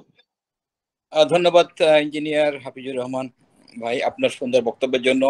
আমরা যেটা শিখলাম যে সেফটি স্টার্ট ফ্রম হোম, এবং সেফটি সিকিউরিটি কথা বলে সেফটিকে কখনো কম্প্রোমাইজ করা যাবে না। আমাদের এসকেপ রুট থাকতে হবে। অনেক ভালো ভালো প্রকৌশলী হাফিজুর রহমানের বক্তব্য থেকে আমরা এগুলো নোট করে রাখবো, পরবর্তীগুলো আমরা সার্কুলেট করব। ধন্যবাদ। এই পর্যায়ে আমরা যাব engineer MD Liaquat Ali, PH, general manager GMI industrial gas limited. ওনার কাছে জানতে চাই গ্যাসে কেন গন্ধ পাওয়া যায় না, এই বিষয় থেকে একটু হাইলাইট করবেন প্লিজ। প্রকৌশলী MD Liaquat Ali PNG, please go ahead. আসসালামু আলাইকুম, আমাকে শোনা যাচ্ছে? সময় 10 মিনিট। আমার কথা কি শোনা যায়? পরিষ্কার শোনা যাচ্ছে, প্লিজ গো অ্যাহেড। ওকে, আসসালামু আলাইকুম, আমি লিয়াকত আলী। এলপিজি সেক্টরে আছি গত 24 বছর ধরে এবং সেফটি কোর মেম্বার হিসেবে। রফিকুল ইসলাম তালুকদার, আমার মনে হয় যে সময়টা আর একটু কম দিয়ে দেন, কারণ অনেক ইয়ে হয়ে যাবে, রাত হয়ে যাবে না হলে। আচ্ছা, সময়টা আমি তাড়াতাড়ি 10 মিনিট না দিয়ে 5 মিনিট করে দেন, কারো 1 মিনিট বেশি লাগলো হয়। 10 মিনিট দিলে সবাই 5 মিনিট, 5 মিনিটের মধ্যে কি পয়েন্টগুলো? আলহামদুলিল্লাহ, আপনাদেরকে ধন্যবাদ, ইয়াসির ভাইকে ধন্যবাদ, এবং এই প্ল্যাটফর্মে আমাকে যুক্ত করার জন্য আপনাদের সবাইকে ধন্যবাদ। কারণ এই প্ল্যাটফর্ম না থাকলে মানুষ শিখতে পারে না, আর যত বেশি পাবলিক অ্যাওয়ারনেস হবে তত বেশি এগুলো ইউটিলাইজেশন হবে। তা আলহামদুলিল্লাহ, আপনাদের দ্বারা সারা বাংলাদেশ সহ সারা পৃথিবীর মানুষ জানতেছে, এটা সবচাইতে বড় একটা জিনিস। এই জন্য আমার কথা হলো যে এলপি গ্যাসে যে গন্ধ নাই, আমি বলবো যে এলপি গ্যাসে গন্ধ আছে। অর্থাৎ এলপি গ্যাসে গন্ধ ছাড়া এটা ইম্পোর্ট করা আমাদের ইসে একেবারে অবৈধ, অর্থাৎ এর পারমিশনই দিবে না। আর ন্যাচারাল গ্যাসে যেটা গন্ধযুক্ত না, সেটা তিতাস কর্তৃপক্ষ বললে আমার মনে হয় ভালো হয়। ন্যাচারাল গ্যাস সম্পর্কে আমি তেমন একটা ভালো অভিজ্ঞতা আমার নাই। ইয়াসির আরাফাত ভাই যেটা বললেন যে উনি পাননি বা ওনার যে টিম পাঠাইছেন উনি পাননি, তা এইটা আমার আসলে জানা নাই। আমি এলপিজি সম্পর্কে যেহেতু 24 বছর আছি, আমি এলপিজি বলবো যে এটা ইথাইল মার্কেপটান এর সাথে যুক্ত করা হয়, এবং কোথাও কোনো জায়গায় লিক হলে সেটা নাকে গন্ধ যায় এবং এটার প্রেজেন্স পড়ে এবং সাথে সাথে কোনো কিছু নেওয়া সম্ভব। আর দ্বিতীয় হলো যে সবচেয়ে বড় কথা যে আমরা যে ডিজাইন করি, এলপি গ্যাস তো দেশেও তো উৎপাদন হচ্ছে, শুধু ইম্পোর্ট কেন? দেশে উৎপাদনকৃত এলপি গ্যাসে গন্ধ আছে কিনা? দেশে যেটা ইআরএল তৈরি করে, অর্থাৎ ইস্টার্ন রিফাইনারি তৈরি করে, সেটার মধ্যে আছে। তেমন একটা গন্ধযুক্ত আমি ওইভাবে টেস্ট করি নাই, কিন্তু আমরা তো সবসময় বাইরের যে গ্যাসগুলো আসে, ইম্পোর্টেড গ্যাস, এগুলোই আমরা দেখি, এবং এগুলোতে পর্যাপ্ত পরিমাণ যেই রেটিং থাকা উচিত ওই রেটিং অনুযায়ী এলপি গ্যাসে গন্ধ আছে। এবং এআরএল অর্থাৎ ইস্টার্ন রিফাইনারি তারা কতটুকু গন্ধযুক্ত করে এটা আমি কখনো মেপে দেখি নাই, এটা হলো মাপলে বোঝা যাবে। কিন্তু নরমালি এলপি গ্যাস প্রোডিউসারও আছে, সে সম্পর্কে জানা আছে কি? এলপি গ্যাস প্রোডিউসার বাংলাদেশে আমার জানা মতে ইস্টার্ন রিফাইনারি ছাড়া আর কেউ নাই। অর্থাৎ ইস্টার্ন রিফাইনারি সেটা প্রডিউস করে এবং বিপিসি কে দেয়, সেই বিপিসি সেটাকে সিলিন্ডারে বোটলিং করে অথবা বাল্ক হিসাবে অন্য জায়গায় সেল করে, যারা বাল্ক নেয় তাদের কাছে যায়। কিন্তু এছাড়া এলপি গ্যাস বাংলাদেশে কেউ তৈরি করে না। পেট্রোম্যাক্স সামান্য কিছু তৈরি করত, এবং সেটা এখন চলে কিনা আমার জানা নেই। কিন্তু বাংলাদেশে যে এলপি গ্যাস আসে এটা অধিকাংশই ইম্পোর্টেড এলপি গ্যাস, এবং এর মধ্যে যে পরিমাণ মিথাইল মার্কেপটন থাকা উচিত ওই পরিমাণ মিথাইল মার্কেপটন আছে আমাদের টেস্ট অনুযায়ী। আর কোনো প্রশ্ন? আর কোনো প্রশ্ন নাই? আর কোনো বিশেষ কোনো পয়েন্ট থাকলে আপনি কন্টিনিউ করতে পারেন। আমি সামান্য একটু অ্যাড করি। আমরা এতক্ষণ যা কিছু আলোচনা করলাম বা আমার ইয়াসির আরাফাত ভাই যা কিছু দেখালেন, আসলে এগুলো আমরা যারা ইঞ্জিনিয়ার তারা জানি, কিন্তু এই জানা বিষয়গুলোকে যারা ইউজার তাদের কাছে পৌঁছে দেওয়ার দায়িত্ব আমাদের বাংলাদেশ এক্সপ্লোসিভ ডিপার্টমেন্ট, তাদের যে পলিসি আছে, রুলস আছে, খুবই এস্টাবলিশড। বিআরসি তাদের পলিসি এস্টাবলিশড। বিএসটিআই তারা প্রায় মোর দেন 30 স্ট্যান্ডার্ড অলরেডি বিডিএস অ্যাডপ্টেড। সুতরাং ফায়ার, এনভায়রনমেন্ট, বিপিসি প্রত্যেকেরই আমার জানা মতে তাদের যে স্ট্যান্ডার্ড আমাদের কাছে পৌঁছাই দিচ্ছেন সেটা এনাফ। এখন আমাদের এই সেফটিটাকে ইনশিওর করার মতো শুধু বাকি আছে ইমপ্লিমেন্টেশন। কার দ্বারা?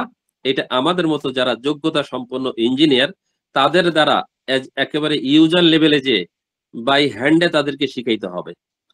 সেটা হোক মানে আমাদের যে কোনো ভাবে হোক, রিমোট হিসাবে হোক অথবা তাদের ফিজিক্যালি হোক, ওখানে যে শিখাইতে হবে। যেমন এভিডেন্স বেসড, অর্থাৎ আমরা যখন অস্ট্রেলিয়ার আন্ডারে কাজ করতাম প্রায় 18 বছর, তারা আমাদেরকে কখনো কোনো কিছুর অ্যাপ্রুভাল দিতেন না যতক্ষণ পর্যন্ত আমরা এখান থেকে ছবি না পাঠাইতাম। আমার জানা মতে একটা জায়গায় আমি রেটিকুলেশন সিস্টেম তৈরি করছি ছাদের নিচে, যখন আমি ছবিটা তাদের কাছে পাঠাইছি, তারা সাথে সাথে আমাকে বলে যে প্লিজ লিয়াকত, হ্যাঁ, you should take it away from the building, কারণ বিল্ডিং এর ছাদের নিচে কখনো রেটিকুলেশন সিস্টেম হয় না। আর ইয়াসির আরাফাত ভাই যেটা বললেন যে ডিজাইন রিলেটেড যে ম্যাটেরিয়াল চুজ করার কথা, এটা আমরা অধিকাংশ জায়গায় চুজ করি না। যেমন pipe, regulator, hose pipe, cylinder, বাংলাদেশে সিলিন্ডার তৈরি করতেছে প্রায় 13টা কোম্পানি, ভাল্ব তৈরি করতেছি আমরা। যেমন আমি আমাদের ভাল্ব গুলো বুয়েট থেকে আমাদের এক্সপার্ট নিয়ে টেস্ট করাচ্ছি এবং আমাদের বিএসটি সব সময় ওখানে টেস্টিং এ আছে। সুতরাং আমরা সিলিন্ডার তৈরি করতেছি, আমরা অটো ট্যাঙ্ক তৈরি করতেছি, আমরা সিলিন্ডার ভাল্ব তৈরি করতেছি। অর্থাৎ প্রত্যেকটা জায়গায় যদি আমরা স্ট্যান্ডার্ডটাকে আমরা ইমফ্যাসিস করি, ইউটিলাইজ করি প্রপার পারসন দিয়ে, তাহলে এই সেফটিটা ইনশিওর হবে। কিন্তু যেটা হয় যে এই সেফটিটা ইনশিওর হয় না যথাযোগ্য এই ইঞ্জিনিয়ার যথা স্থানে না থাকার কারণে। এই জন্য আমাদের উচিত যে গভর্নমেন্ট পর্যায়ে যাতে ইঞ্জিনিয়ার প্রত্যেকটা জায়গায় থাকে তার ব্যবস্থা করা। Thank you very much engineer Liaquat, সুন্দর বক্তব্যের জন্য। যা শিখলাম এখান থেকে যে সাবস্ট্যান্ডার্ড ম্যাটেরিয়াল অ্যাক্সেসরিজ ব্যবহার করা যাবে না। 1, 2 ট্রেনিং এবং অ্যাওয়ারনেস খুব ভেরি ইম্পর্টেন্ট। এই বক্তব্য দুটো বেরিয়ে এসেছে ইঞ্জিনিয়ার লিয়াকতের বক্তব্য থেকে। উনি গ্যাসে কেন গন্ধ পাওয়া যায় না তারও ব্যাখ্যা দিয়েছেন। পরবর্তীতে আমরা হয়তো ডিটেলস আলাপ করবো এবং সেখানে হয়তো ইঞ্জিনিয়ার লিয়াকত আলী আমাদের কি স্পিকার থাকবেন। ধন্যবাদ ইঞ্জিনিয়ার লিয়াকত আলী। আচ্ছা, এরপরে আমাদের সাথে বক্তব্য দেন আমাদের প্যানেলে আছেন ইঞ্জিনিয়ার সাইফুদ্দিন মানিক। ইঞ্জিনিয়ার সাইফুদ্দিন মানিক আমাদের ঢাকার নর্থ সিটি কর্পোরেশনের এক্সিকিউটিভ ইঞ্জিনিয়ার এবং তিনি ঢাকার এই যে fire and safety, fire Hazard, এই সব ক্ষেত্রে ঢাকা নর্থ সিটি কর্পোরেশনকে আমরা স্টেক হোল্ডার মনে করি এবং তারা রেগুলেটরি বডি হিসাবে তারা কিভাবে এগুলো রেগুলেট করেন, কিভাবে এগুলো ফলো আপ করেন, কিভাবে এগুলো মিটিগেট করবেন, তাদের সামনে চ্যালেঞ্জ কি, যদি এই বিষয়ে হাইলাইট করে যদি প্রকৌশলী সাইফুদ্দিন আহমেদ মানিক কিছু বলেন। প্রকৌশলী সাইফুদ্দিন মানিক, প্লিজ, আপনার সময়। ওয়ালাইকুম আসসালাম। এটা অন করলে ভালো হতো যদি সম্ভব হয়। একটু প্রবলেমে আছি, একটু পাশে আছি। নাই, প্লিজ কন্টিনিউ, সময় পাচ্ছি। জি, আমাদের হচ্ছে ঢাকা নর্থ সিটি কর্পোরেশন, যেটা আপনি বললেন যে এই ব্যাপারে আমাদের এখন ফায়ার সেফটির কিছু ইস্যু যেগুলো আছে, যেমন দোকানগুলো আছে, তারপর বাসা বাড়িগুলো আছে, সেই জায়গাতে ফায়ার সেফটি ইস্যু না হলে সেক্ষেত্রে আমরা ট্রেড লাইসেন্স, যাদের ট্রেড লাইসেন্স আছে ওই ট্রেড লাইসেন্স গুলো বাতিল করার মতো অ্যাকশনে আমরা দিতে পারি। আমাদের মোবাইল কোড চলে এই বিষয়ে। আর আমাদের সাথে তখন যখন যাওয়া হয় তখন আমরা ফায়ার ব্রিগেডের লোগো নিয়ে যাই। আর ইন দ্য মিন টাইম ওখানে আসলে বাসার সেফটি হিসেবে আমাদের রাজুকের কিছু প্রতিনিধিও থাকা দরকার, যারা এটার সাথে আসলে এই বিষয়টা যারা পারমিশনটা দিয়ে থাকে বাড়ি ঘরের ব্যাপারে। তো রাজুকের প্রতিনিধি সহ এবং ডিএনসিসির প্রতিনিধি সহ সাথে হচ্ছে আমরা মোবাইল কোড পরিচালনা করে ইন দ্য মিন টাইম কিছুদিন আগেও বিভিন্ন মার্কেট আমাদের মাননীয় মেয়র মহোদয় বিভিন্ন জায়গায় অনেকগুলা দোকানপাট ট্রেড লাইসেন্স বন্ধ করে দেওয়ার জন্য নির্দেশনা দেয়। সেক্ষেত্রে আমাদের অঞ্চলের একজন আঞ্চলিক নির্বাহী কর্মকর্তা আছেন আমাদের 10টা অঞ্চল ঢাকা উত্তর সিটি কর্পোরেশনের, তারা হচ্ছে বিভিন্ন সময় এটার ভিতরে তারা মোবাইল কোড পরিচালনা করে এবং অ্যাকশন নেয়। আর আমাদের ডিএনসিসি নিজস্ব সেফটির বিষয়ে, আমি যেমন সিভিল ইঞ্জিনিয়ারিং ডিপার্টমেন্ট, আমাদের আরো কয়েকটা ডিপার্টমেন্ট আছে, যেমন আমাদের পরিবেশ, জলবায়ু এবং দুর্যোগ ব্যবস্থাপনা সার্কেল আছে, তারপরে আমাদের ইলেকট্রিক্যাল ডিপার্টমেন্ট আছে, তারাও সহ ফায়ার প্রত্যেকটা ফ্লোরে ফায়ার এক্সটিংগুইশার বিষয়ে তারা যাতে পর্যাপ্ত পরিমাণে থাকে সেই ব্যাপারে স্টেপ নিচ্ছে। মহড়া দেওয়ার জন্য স্টেপ নেওয়া হয়েছে আমাদের বিভিন্ন ডিপার্টমেন্টে। আমি আসলে অঞ্চল 3-এর এক্সিকিউটিভ ইঞ্জিনিয়ার, আমি একটা প্রশ্নে কাজ করি, বাট ওভারঅল বড় দাগে তারা এই ধরনের স্টেপ গুলো নেওয়া হচ্ছে। আর ইন দ্য মিন টাইম আমাদের নগর ভবনের ব্যাপারে আমরা নগর ভবনের সেফটি ইস্যুতে কিছুদিন আগেও আমরা ফায়ার ব্রিগেডের লোক সহ আমাদের নগর ভবনের সেফটি ইস্যুর জন্য আমরা একটা মিটিং করেছি। তো সেখানে এটার ব্যাপারে আমাদের ভবনের মালিক মানে ভবন যারা যাদের সাথে আমরা অংশীদারিত্ব করি, ইউনিমার্ট ইউনাইটেড গ্রুপের সাথে, তাদের সাথে আমরা মিটিং করছি। আমরা নগর ভবনের সেফটির জন্য এবং আমাদের প্রত্যেকটা অঞ্চলের সেফটির জন্য আমাদের কমিটি আছে, তারা কাজ করতেছে। তো এই হলো ওভারঅল আপডেট আর কি। আচ্ছা, ধন্যবাদ। আমরা শুনলাম এ ব্যাপারে হয়তো ভবিষ্যতে আরো ডিটেলস আলাপ করা যাবে। আমরা হয়তো পরবর্তীতে প্রত্যেকটা বিল্ডিং বা ফ্যাসিলিটিসের অ্যাক্টিভ সেফটি এবং প্যাসিভ সেফটি মেজার নিয়ে আমরা পরবর্তীতে কথা বলবো। একটা বিল্ডিং এর passive safety measure very important, তারপরে অ্যাক্টিভ সেফটি মেজার আছে।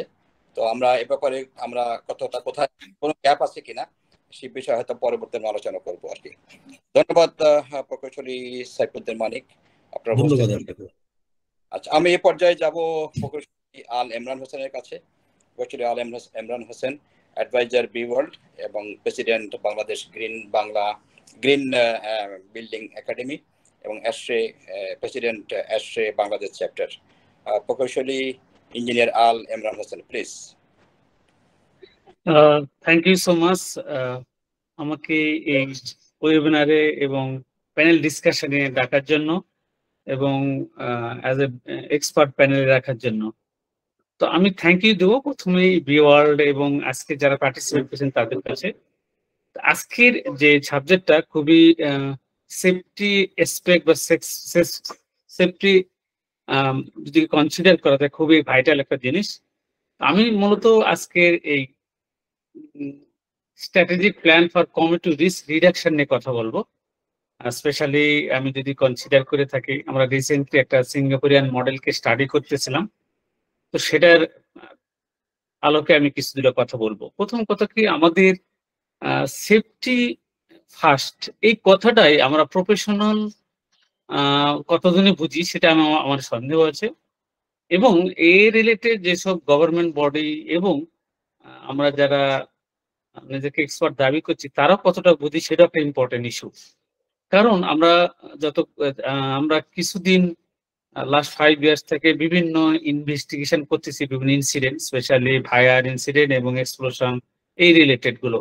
তো সেটা করে দেখেছি যে আমরা যতগুলা রিপোর্ট রাইটিং করেছি সেক্ষেত্রে দেখা গেছে সবচেয়ে বেশি যেটা ভুল হচ্ছে যে অ্যাডমিনিস্ট্রেটিভ ফেলর, এরপর আছে অপারেশনাল ফেলর, হিউম্যান এরর, এবং সবচেয়ে তদুপরি যে প্রত্যেকটা ইন্ডাস্ট্রি ওয়াইজ বা সেক্টর ওয়াইজ যে আমাদের স্ট্যান্ডার্ড অপারেশন প্রসিজার কিংবা কোড স্ট্যান্ডার্ড থাকা দরকার, এবং সর্বোপরি যেটা ইম্পর্টেন্ট যে এইগুলোকে চেক ব্যাক করা, মনিটরিং করা, লুক আফটার করার মতন কোনো প্রপার লোকজন পাওয়া যায় নাই এবং গাইডেন্সও পাওয়া যায় না, সেটা বড় একটা ইস্যু। সেই রেসপেক্টে আমরা মনে করি আমাদের গোল হওয়া উচিত ইনহ্যান্স প্রফেশনাল ট্রেনিং ক্যাপাবিলিটিস, এরপরে হওয়া উচিত ইনক্রিজ পাবলিক অ্যাওয়ারনেস এবং এনগেজমেন্ট। যেটা লিয়াকত ভাই একটা কথা বলেছেন যে আমরা যতটুকু জানি সেটা একদম ভোক্তা পর্যন্ত পৌঁছা দেওয়ার জন্য যে সহজ সরল বাংলা কিংবা সহজ সরল ল্যাঙ্গুয়েজে তাদের বোঝানো এবং ট্রেনিং করা, এবং এটার যদি নীতি নির্ধারক যারা আছে তাদেরকেও দেখানো।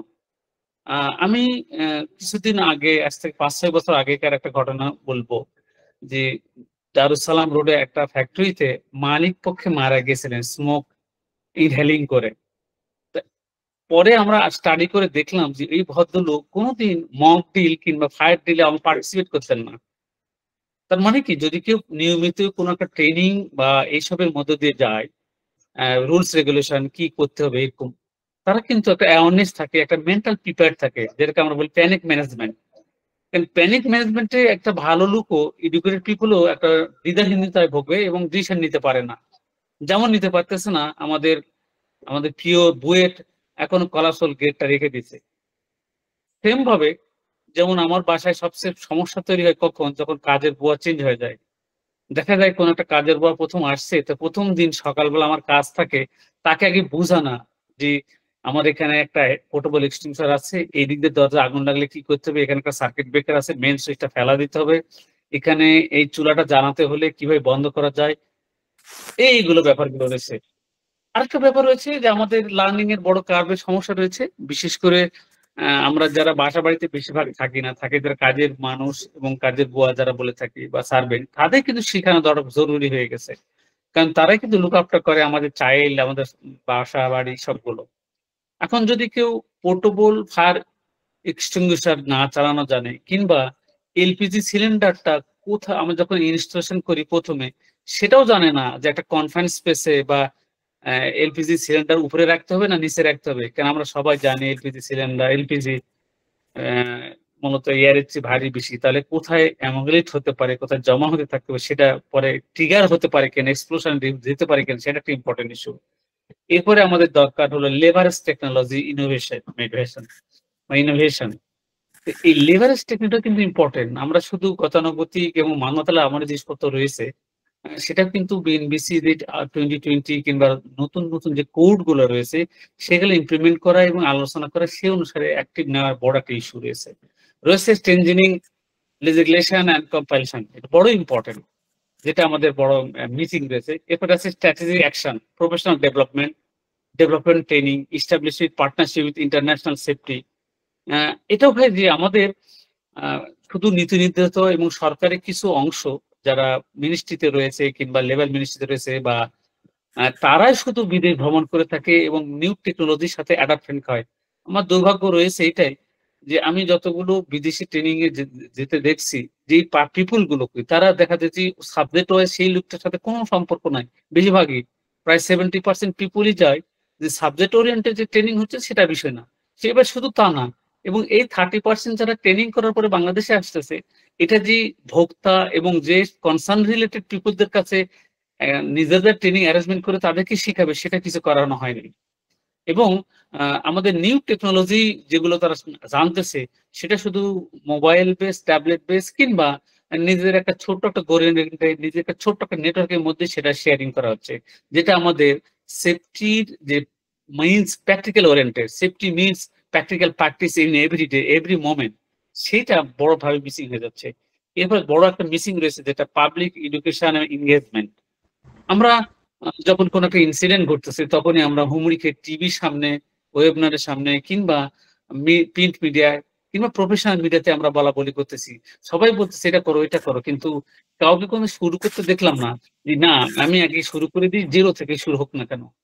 এই ধরনের মেন্টালিটি নেওয়ার জন্য যে ইঞ্জিনিয়ারিং কমিউনিটি এবং যে অ্যাসোসিয়েশন কিংবা আমাদের আইবি আছে, আমি মনে করি তাদের আরো একটু আগে আসতে হবে আমাদের আরো ডেভেলপমেন্টের জন্য। এরপর হচ্ছে টেকনোলজি ইন্টিগ্রেশন, যেটা আমরা প্রায় ভুলে থাকি। যে কিছুক্ষণ আগে আমাদের আরাফাত সাহেব বলেছেন যে হিউম্যান এরর, মেশিন এরর কোনো থাকে। আরেকটা জিনিস আছে এমসিএম, যেটা হলো ম্যানেজমেন্ট চেঞ্জ অপারেশন। কোনো কারণে কোনো একটা ইকুইপমেন্ট চালাচ্ছিলেন কিছুদিন, কিন্তু হঠাৎ করে ওইখানকার অপারেটর চেঞ্জ হয়ে গেছে।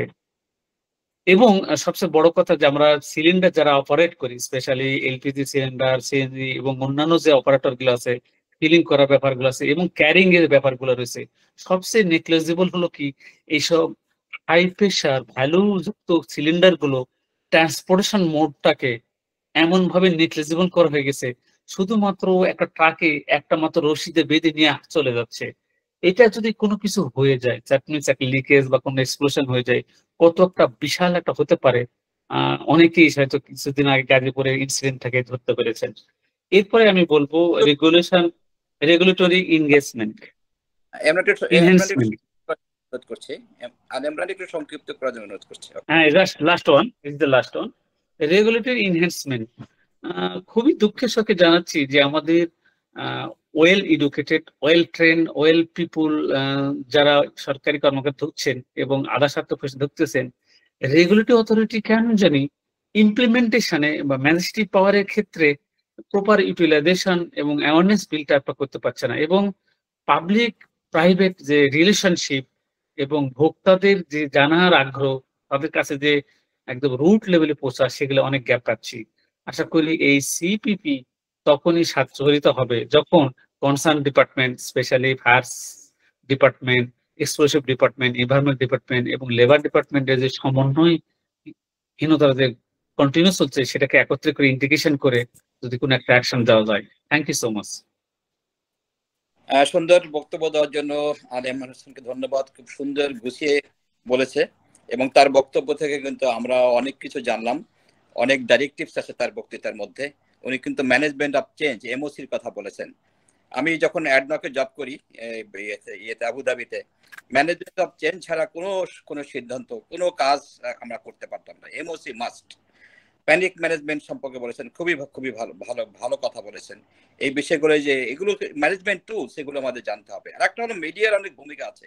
বড় বড় অ্যাক্সিডেন্ট হয়, সেখানে বড় করে সেগুলো কিন্তু আমাদের মিডিয়াতে আসে, কিন্তু পরবর্তীতে সেই ইনসিডেন্টগুলো ইনভেস্টিগেশন হওয়ার পরে সেগুলো কারেক্টিভ মেজার কি হলো সেগুলো কিন্তু আমরা পরে আর জানতে পারি না। আমরা বিএম কন্টেনার ডিপোতে আমরা আইবি থেকে আমরা এই করলাম, ইনভেস্টিগেশন করলাম, রিপোর্ট দিলাম, তারপর অ্যাকশন কি হলো আমাদের কেউ জানে না। নিমতলী ইনসিডেন্ট, রিসেন্টলি বেইলি রোডের ইনসিডেন্ট, এখানে কয়েকটা কমিটি হয়, রিপোর্ট হয়, সেই রিপোর্টের পরে অ্যাকশন কি হলো তার কিন্তু ফলো আপ কিন্তু আমাদের কাছে আসে না। এই বিষয়টা একটা আমি প্রকৌশলী সাইফুদ্দিন মানিক সাহেবকে নোট করার জন্য অনুরোধ করছি। আমাদের বোধহয় প্যানেলের বক্তব্য সবার কাছ থেকে পেলাম। আমরা এখন আমাদের বিশেষ অতিথি যারা আছেন তাদের বক্তব্য নেব। এই পর্যায়ে যদি প্রকৌশলী মোয়াজ্জেম হোসেন ভাই কিছু বলেন, প্রেসিডেন্ট বাংলাদেশ সমিতি ইউএই, প্রকৌশলী মোয়াজ্জেম হোসেন।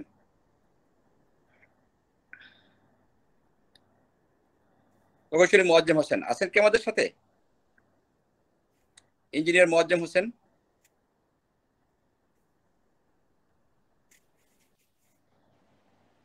আচ্ছা, এই পর্যায়ে আমি আহ্বান জানাবো প্রকৌশলী আমজাদ হোসেন খান, অর্গানাইজার বি ওয়ার্ল্ড। প্রকৌশলী আমজাদ হোসেন খান।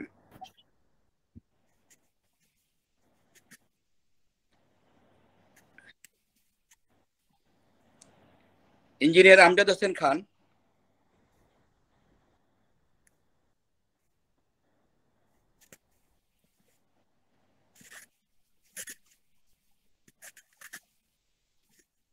আচ্ছা, আমি এই মুহূর্তে আমজাদ হোসেন খানকে পাচ্ছি না। আমজাদ হোসেন খান, প্রকৌশলী মোয়াজ্জেম হোসেন খানকে আমি অনুরোধ করছি কিছু বলার জন্য। এখন এই পর্যায়ে প্রকৌশলী হাবিবুর রহমান কিছু বলবেন। আপনার সময় 2 মিনিট। ধন্যবাদ রফিক ভাই। আমি হাবিবুর রহমান কবির বলছি।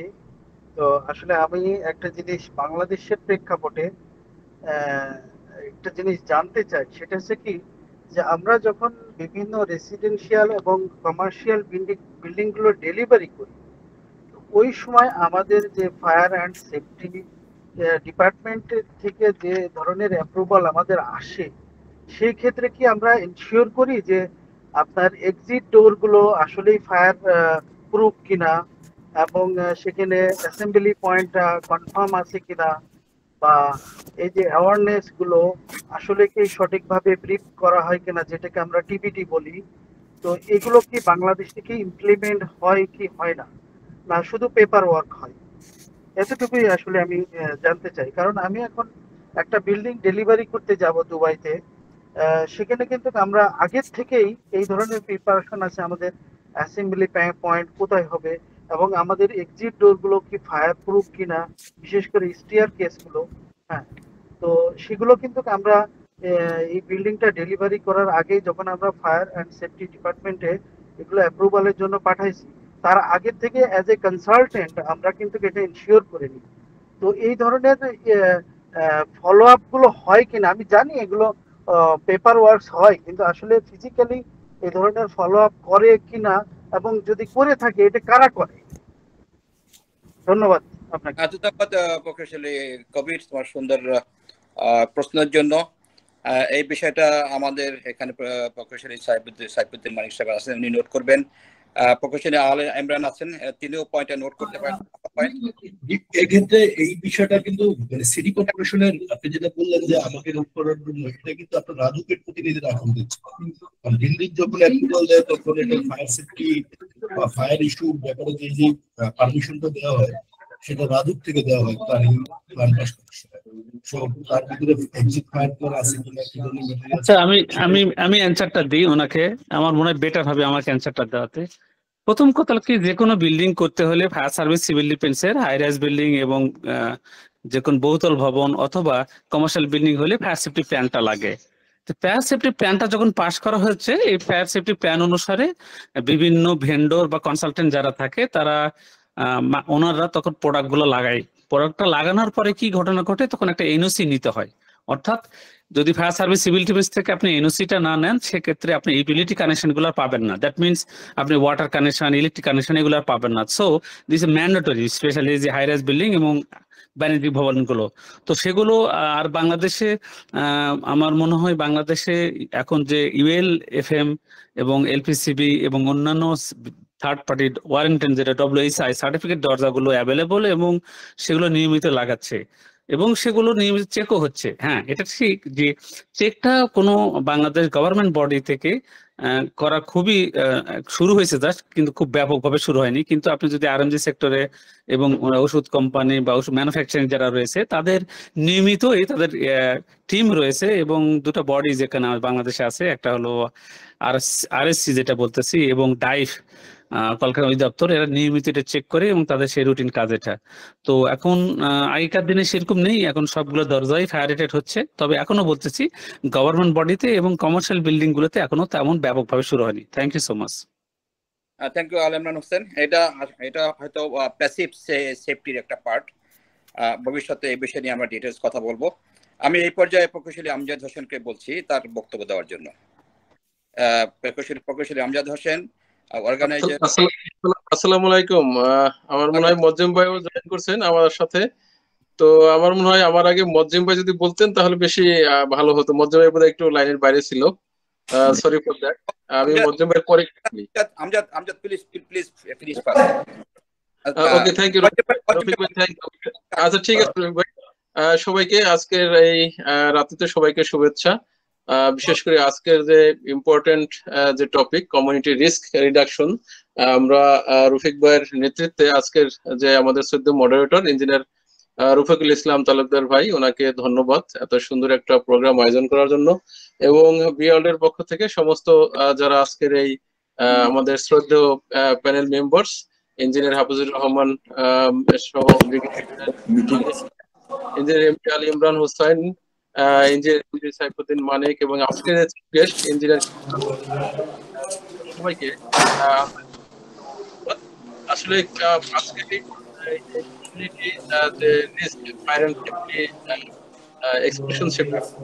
এটা আসলে শুধু এটা ইঞ্জিনিয়ারিং টেকনিক্যাল অঙ্গই না, এটা আমাদের কমিউনিটি সবাইকে এবং আমাদের যারা শ্রদ্ধেয় অ্যাডভাইজার আছে আমাদের ইউএই এবং বাংলাদেশ থেকে জয়েন করতেন, তাদের কাছে আমরা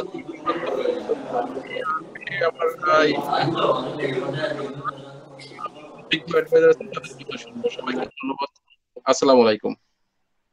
ধন্যবাদ আমজাদ হোসেন কা তোমার সুন্দর বক্তব্যের জন্য। এই পর্যায়ে বলবেন প্রকৌশলী মোয়াজ্জেম। জি, আসসালামু আলাইকুম। আমি ওই কিছু প্রেজেন্টেশন আমার মাঝখানে একটু বাদ পড়ছে, আমি বাইরে আছি, আমি আবুধাবি দিয়ে প্রায় 50 কিলোমিটার দূরে আছি। তো যাই হোক, আমি তারপরও ফলো আপ করছিলাম, মাঝখানে বোধহয় সিগন্যালটা চলে গেছে। আমি আজকে যে জিনিসটা বলতে চাচ্ছি সেটা দুইভাবে আমরা অ্যানালাইসিস করতে পারি। আমাদের ডক্টর ইয়াসির আরাফাত যে কথাগুলো বলছে, আর পরবর্তী পর্যায়ে আমরা যে আলোচনাটা চলে আসছি সেটা থেকে আমরা কোন জিনিসগুলো আমাদের সাধারণ লোকদের যেটা বোঝার আওতায় আসবে, কোন জিনিসগুলো সাধারণ মানুষের জন্য গ্রহণযোগ্য হবে, দুটা জিনিস আছে এখানে।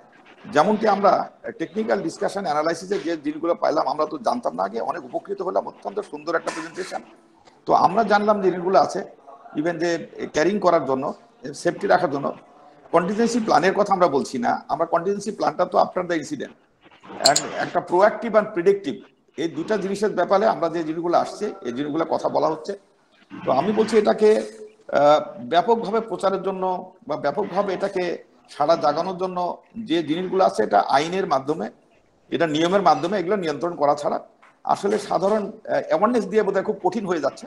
কারণ এত এত এত কঠিন আমাদের ডেন্স পপুলেটেড ঢাকা সিটি, এই সিটিটা, এখানে আমাদের কিন্তু ইন্ডিভিজুয়ালি কোনো কিছু করার, আইদার সিটি কর্পোরেশন ওর আমরা যদি বলি ইভেন দ্য গভর্নমেন্ট সিঙ্গলি, এটা কিন্তু খুব কঠিন হয়ে যাবে। তো এই জায়গাগুলোতে নিয়মের মাধ্যমে আমরা যেমন একটা ছোট্ট উদাহরণ দিই, আমি দিয়ে শেষ করে দিব, সেটা বলি যে আমরা যদি বিএসটিআই এর কথা বলি, যারা এখানে আমাদের এই অ্যাকচুয়াল জিনিসগুলো সার্টিফিকেশন করে, একটা এক্সাম্পল একটা প্রতিষ্ঠান, এই প্রতিষ্ঠানের গুলোর মধ্যে যদি আমাদের অনেস্টির বিষয়টা যদি আমরা নিয়ে আসি, ইন্টিগ্রেটেড বিষয়টা নিয়ে আসি, এথিক্যাল জিনিসটা যদি আমরা নিয়ে আসি, এই জায়গাগুলোতে আমাদের কিন্তু অত্যন্ত নজরদারি করতে হবে, এই সাধারণ লোককে না, এই জায়গাগুলোকে যদি নজরদারিতে আনা যায়, এগুলো ইমপ্লিমেন্টেশন হচ্ছে কিনা তারা দেখার জন্য, তাহলে বোধহয় আমাদের সাধারণ লোক যারা যারা বুঝবে না, যাদেরকে বুঝাইতে হবে এবং আইন দিয়ে যাদেরকে নিয়ন্ত্রণ করতে হবে, আমরা মনে করি এই জায়গাগুলো যদি আমার এই প্রতিষ্ঠান যারা এই দিন বিল্ডিং এর এই সেফটি সাইটটা দেখভাল করার দায়িত্বে আছেন, তাদেরকে মনিটরিং করার জন্য আমাদের বিষয়টা সিম্পল অ্যাওয়ারনেসের জন্য যেটা আছে সেটার সঙ্গে সঙ্গে এটা যদি যোগ করা যাইতো, তাহলে মনে হয় বাস্তবতা এইগুলো অনেক ভালো ফল পেতাম আমরা। এটা আমার একটা পার্সোনাল ওপিনিয়ন, যে যাদের দায়িত্ব আছে মনিটরিং করা, তাদেরকে মনিটরিং করার জন্য আমাদের একটা সেল দরকার। এই সেলটা কেমন হবে, এটা আমাদের আজকের বিষয়টা। আমার মনে হচ্ছে যে যাদের দায়িত্ব তো আছে তাদেরকে মনিটরিং এর জন্য তার উপর লেভেল যদি একটা থাকতো, তাহলে জিনিসটা ভালো হবে, অবজার্ভ করা সম্ভব। আরেকটা কথা বলি আমি, যে আমার এক্সপ্লোশনের কথা যেটা বলা হলো এবং ফায়ারের কথা যেটা বলা হচ্ছে, আমরা দেখছি যে ফায়ারের পরে যে জিনিসটা হয়ে যায়, ইমিডিয়েটলি লোকজন এত বেশি ক্রাউডেড হয়ে যায় সে এলাকাতে, যে ফায়ার স্টেশনে গাড়িগুলো এসে পৌঁছানোর মতো কোনো রাস্তা থাকে না, এবং তাকে যে রিকভারি করার যে ব্যবস্থাপনা সেটাও থাকে না। এই যে নিয়ম, আমি কেন বলছি কথাগুলো, যে এই জিনিসগুলো নিয়ন্ত্রণ করার কি ব্যবস্থা থাকতে পারে, সেটা আরেকটা বিষয় হলো। যদিও পোস্ট ইনসিডেন্ট এটা ব্যাপার চলে আসছে জিনিসগুলো, তারপর আমরা বলবো আমরা নিয়ন্ত্রণ সংস্থাগুলোর উপরে আমরা আইবির পক্ষ থেকে এবং আমাদের যারা এই কাজে নিয়োজিত আছেন তাদেরকে যদি দায়িত্ব দেওয়া হয়, এবং এই জিনিসটা আমরা যেটা বললাম যে খবরের পিছনে খবর যেটা আমরা বলে থাকি, যে একটা নিউজ পড়লেই কিন্তু আমরা সবকিছু জানতে পারি না, বাট এর পিছনে নিউজটা যদি আমরা জানতে পারতাম, তাহলে বোধহয় খবরটা স্বচ্ছ এবং জেনুইন একটা খবর বলে আমরা ধরে নিতে পারতাম। এমনটি হলো এরকম, এই কন্ট্রোলিং সিস্টেমটা, এই নিয়ন্ত্রণ সিস্টেমটা যেটা আছে, এই সিস্টেমটাকে যথেষ্ট মনিটরিং এর আওতায় আনতে পারলে আমার মনে হয় এই বিষয়গুলো অনেকটা অংশেই কম হবে বলে আশা করি। আজকে সবাইকে আমি ধন্যবাদ, বিশেষ করে আমাদের সবচেয়ে সিনিয়র ভাই কবির ভাই আছেন আইবির, আমাদের বলতে হবে যে আমার প্রথম প্রেসিডেন্ট, আমাদের এই আইবির উন্নয়ন কল্পের জন্য যার অবদান সবচেয়ে বেশি। কবির ভাইকে আমি ফিজিক্যালি আজকে দেখলাম, আমরা নামই শুনে গেছি, শুধু আজকে ফিজিক্যাল দেখলাম, সৌভাগ্যের বিষয়। আমি ডক্টর আরাফাতকে বলছি, আরাফাত অত্যন্ত একদম মেধাবী শিক্ষক, না শুধু তার জ্ঞানের গভীরতা অনেক বেশি। আরাফাতকে আমরা কাজে লাগাইতে চাই সর্বপর্যায়ে, প্লাস আমাদের এই পুরো টিমটাই যেন আমাদের একটা স্কলার টিম আমরা পেয়ে গেছি আজকে প্যানেল ডিসকাশনে। ধন্যবাদ রফিক ভাই, আবার সবাইকে ধন্যবাদ। আমাদের দোয়া থাকলো প্রত্যেকের জন্য, ইন ফিউচার আমরা আরো ভালো কিছু নিয়ে এভাবে আরেকটা দুই একটা সেশন আমরা করবো ইনশাল্লাহ, এটা আমি আশা করি। সবাইকে ধন্যবাদ, আসসালামু আলাইকুম। ভাই আপনার জন্য কিছু এন্ডের যারা তাদের ব্যাপারে আমি একতকে দায়িত্ব দিয়েছিলাম। তো যা হোক, যে কোনো কারণ হোক, ভোক্তা লেভেলে কাউকে আমরা এখানে হাজির করতে পারি নাই। আমরা পরবর্তী সেশনে যারা ভোক্তা লেভেলে কাজ করেন, এন্ড ইউজার, তিনি ইঞ্জিনিয়ার হোক আর নন ইঞ্জিনিয়ার হোক, তাদেরকে আমরা একটা প্যানেল ডিসকাশনে আমরা তাদেরকে উপস্থিত রাখবো এবং তাদের বক্তব্য শুনবো। যাদের এই বিষয়গুলো জানা দরকার তাদের কাছে আমরা পৌঁছাবো আর কি। যাই হোক, আমাদের সবার আলোচনা এখানে শেষ। এই পর্যায়ে বলবেন আজকের এই প্যানেল সেশনের প্রধান অতিথি, আমাদের আইবির ফার্স্ট প্রেসিডেন্ট, প্রধান প্রকৌশলী পিডব্লিউডি এবং বিশিষ্ট এবং তিনি মুক্তিযোদ্ধাও বটে, প্রকৌশলী কবির আহমেদ ভূঁইয়া।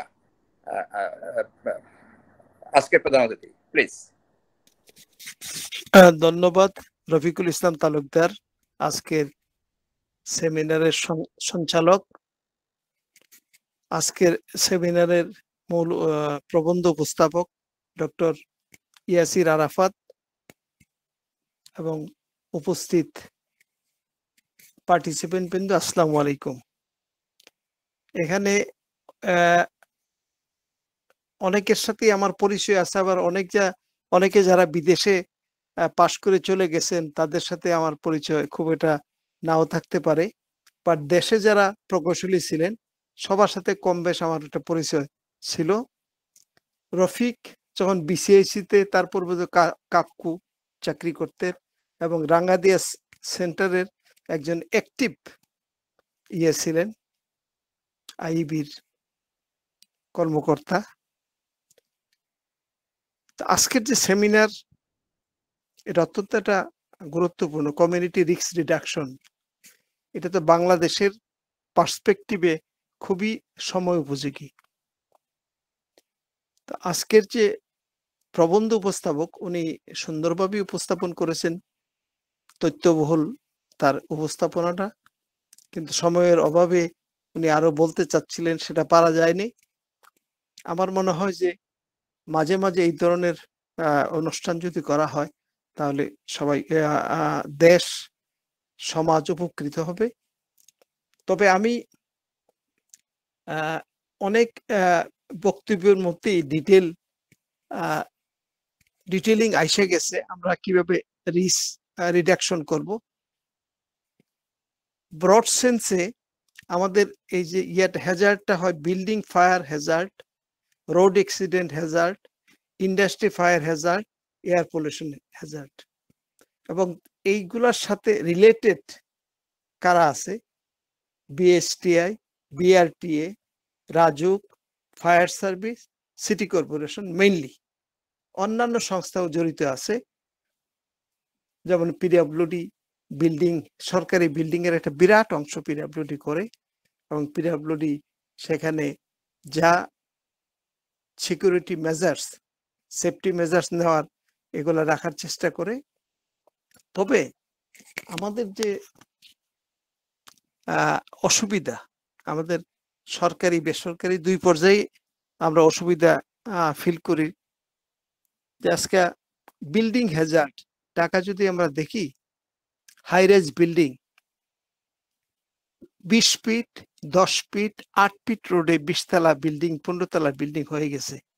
সেই বিল্ডিং গুলা রাজুকে আমার মনে হয় যে অনুমোদন দেয় না, বাট বিল্ডিং হয়ে যাচ্ছে।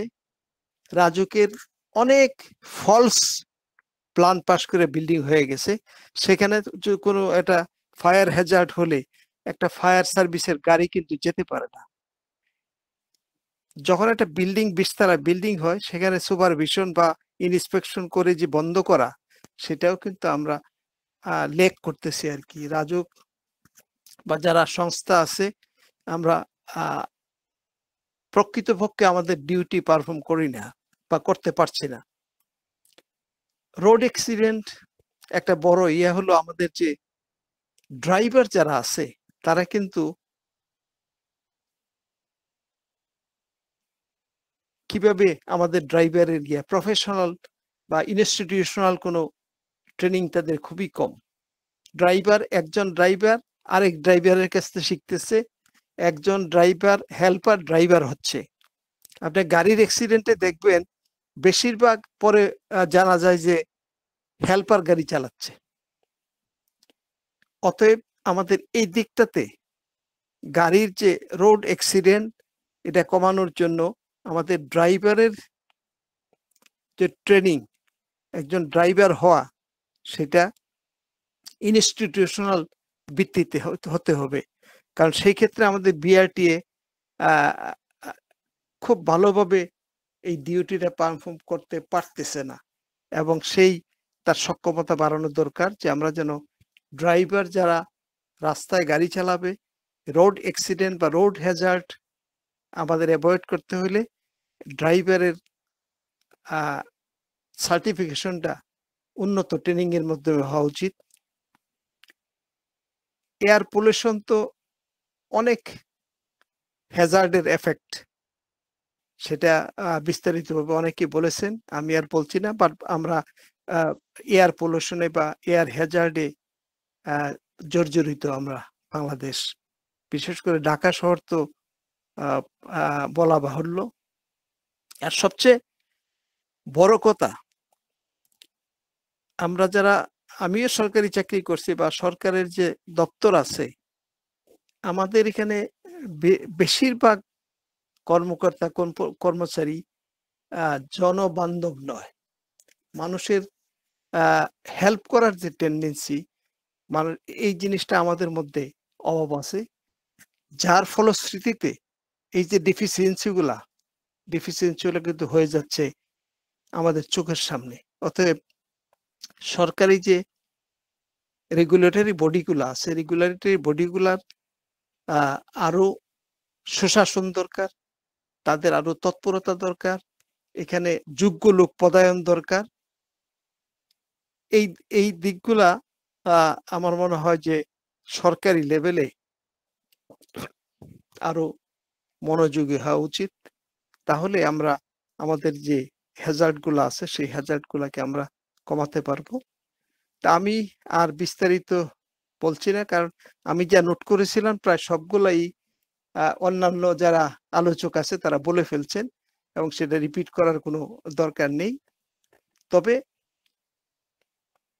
আমাদের ঢাকা একটা ভালনারেবল শহর, বিশেষ করে সব দিক দিয়ে।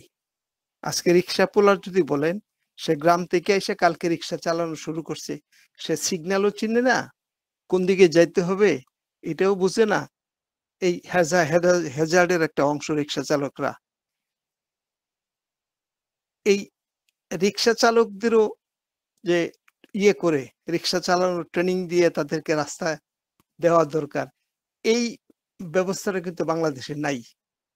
জাস্ট আমি মাঝে মাঝে রিক্সা উঠলে জিজ্ঞাসা করলে বাড়ি কোথায়, অমুক জায়গায়, কবে আসছেন, কয় স্যার 3 দিন আগে আসছে, তাও আপনি এসে রিক্সা চালাচ্ছেন। তো এই যে ল্যাপস গুলা আমরা সম্মিলিতভাবে যদি প্রচেষ্টা না চালাই তাহলে কিন্তু এটা আমরা আগাতে পারবো না। আমাদের সবার উচিত হবে, সরকারি বেসরকারি এবং পর্যায়ে যতগুলা সংস্থা আছে তারা সম্মিলিতভাবে যদি আমরা এই দিকটা না দেখি তাহলে আমাদের এই risk Hazard in all respect আমরা কিন্তু কমাতে পারবো না। আমরা আশা করি যে এদিকে সরকার, বেসরকারি সংস্থা, জনগণেরও যেমন একটা সরকারি সংস্থা ছাড়াও বেসরকারি অনেক সংস্থা আছে যে তার একটা ইন্ডাস্ট্রিতে 1000, 2000, 5000, 10,000 লোক আছে, ওটাও একটা কিন্তু বিরাট সংস্থা সমান।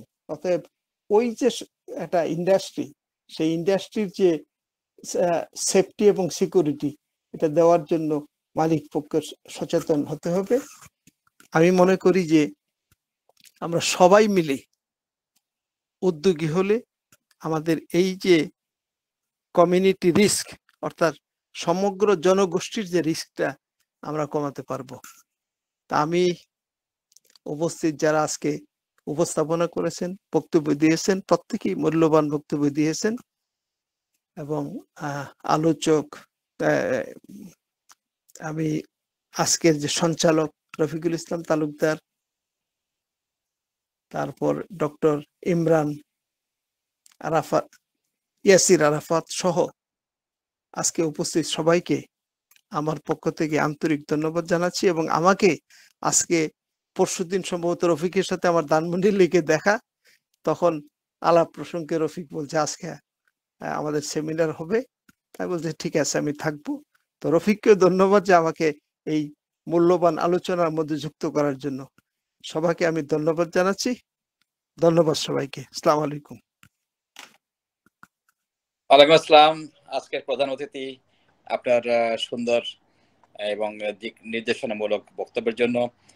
আশা করি ব্যাপারটা ওরকম না, আসলে ধানমন্ডি এলাকে হাঁটতে হাঁটতে কবির ভাইয়ের সঙ্গে আমার দেখা, হঠাৎ করে কবির ভাই বলে যে তোমাদের প্রোগ্রামটা আমি জয়েন হই মাঝে মাঝে। আমি তো এর আগের একটা আমি হয়েছিলাম, পরে আমি ডিসকানেক্ট হয়েছে, আর দেখতে পারিনি। তোমাদের প্রোগ্রামে তো আমি জয়েন হই। তারপরে কবির ভাইয়ের নাম্বারটা আমি দিলাম আমাদের রেজার কাছে, আমাদের যে ফাউন্ডার, যে তুমি কবির ভাইকে অ্যাড করো। তো অ্যাড করতে গিয়ে দেখে যে না, উনি তো অলরেডি আছেন আমাদের সাথে, ওনাকে তো অ্যাড করা যাচ্ছে না, উনি তো অলরেডি আমাদের সাথে আছেন। তাহলে এটা নতুন না, আপনি আমাদের সাথে আগের থেকেই আছেন। আমার মনে হয় এর আগের যে একটা ইয়ে হয়েছিল, সেমিনার হয়েছিল, লঞ্চিং হয়েছে দিন হলো, ডক্টর চিফ গেস্ট ছিলেন, ওখানে আমি জয়েন করেছিলাম। বাট পরে বলেন তো, আপনি আমাকে বলেন ধানমন্ডি লেখে যে আমি ওই দিন জয়েন হয়েছিলাম, কিছুক্ষণ থেকে বেরিয়ে আসছি। ওই দিন আপনি তাহলে তো আপনাকে পরিচয় করে দিতাম না। ওই দিন আমি ইয়ে করতে পারিনি, পরে আবার রি এন্টার বা যেভাবে হোক আমি আউট হয়ে গেছিলাম আর কি। তো যাই হোক, আজকের সবাইকে ধন্যবাদ, প্রধান অতিথি সহ আজকের যারা প্যানেলে ছিলেন, প্যানেলিস্ট যারা ছিলেন, আপনাদের মূল্যবান সময় এবং আপনাদের মূল্যবান বক্তব্যের জন্য। আমরা একটা সেশন দিয়ে সমস্ত বক্তব্য, সমস্ত কিছু আমরা তুলে আনতে পারবো না। আমাদের যে সমস্যা, এটা মহীরুহ, একদম মানে কি বলবো, হিমালয় পর্বতের মতো আমাদের এই সমস্যা রয়ে গেছে। বাংলাদেশে, বিশেষ করে ঢাকা শহরে আমরা যদি স্মার্ট বাংলাদেশ করতে চাই তাহলে কিন্তু আমরা দেশকে সেভ করতে হবে আর কি। আনসেফ দেশকে আনসেফ রেখে কিন্তু আমরা স্মার্ট বাংলাদেশ করতে পারবো না আর কি। আমরা সেই কাজটাই করছি এবং সেই কাজটি আমরা শুরু করেছি অন্তত আর কি। তো এটা চলমান থাকবে। তো সবাইকে শুভরাত্রি জানিয়ে, ঢাকাতে বেশ অনেক রাত, আমি ঢাকাতেই আছি, এখন 11টা 20। তো সবাইকে শুভরাত্রি জানিয়ে পরবর্তী আমাদের প্যানেলে আপনাদেরকে আমন্ত্রণ জানিয়ে আজকের সেশন এখানে শেষ করছি। আসসালামু আলাইকুম, শুভরাত্রি। ধন্যবাদ।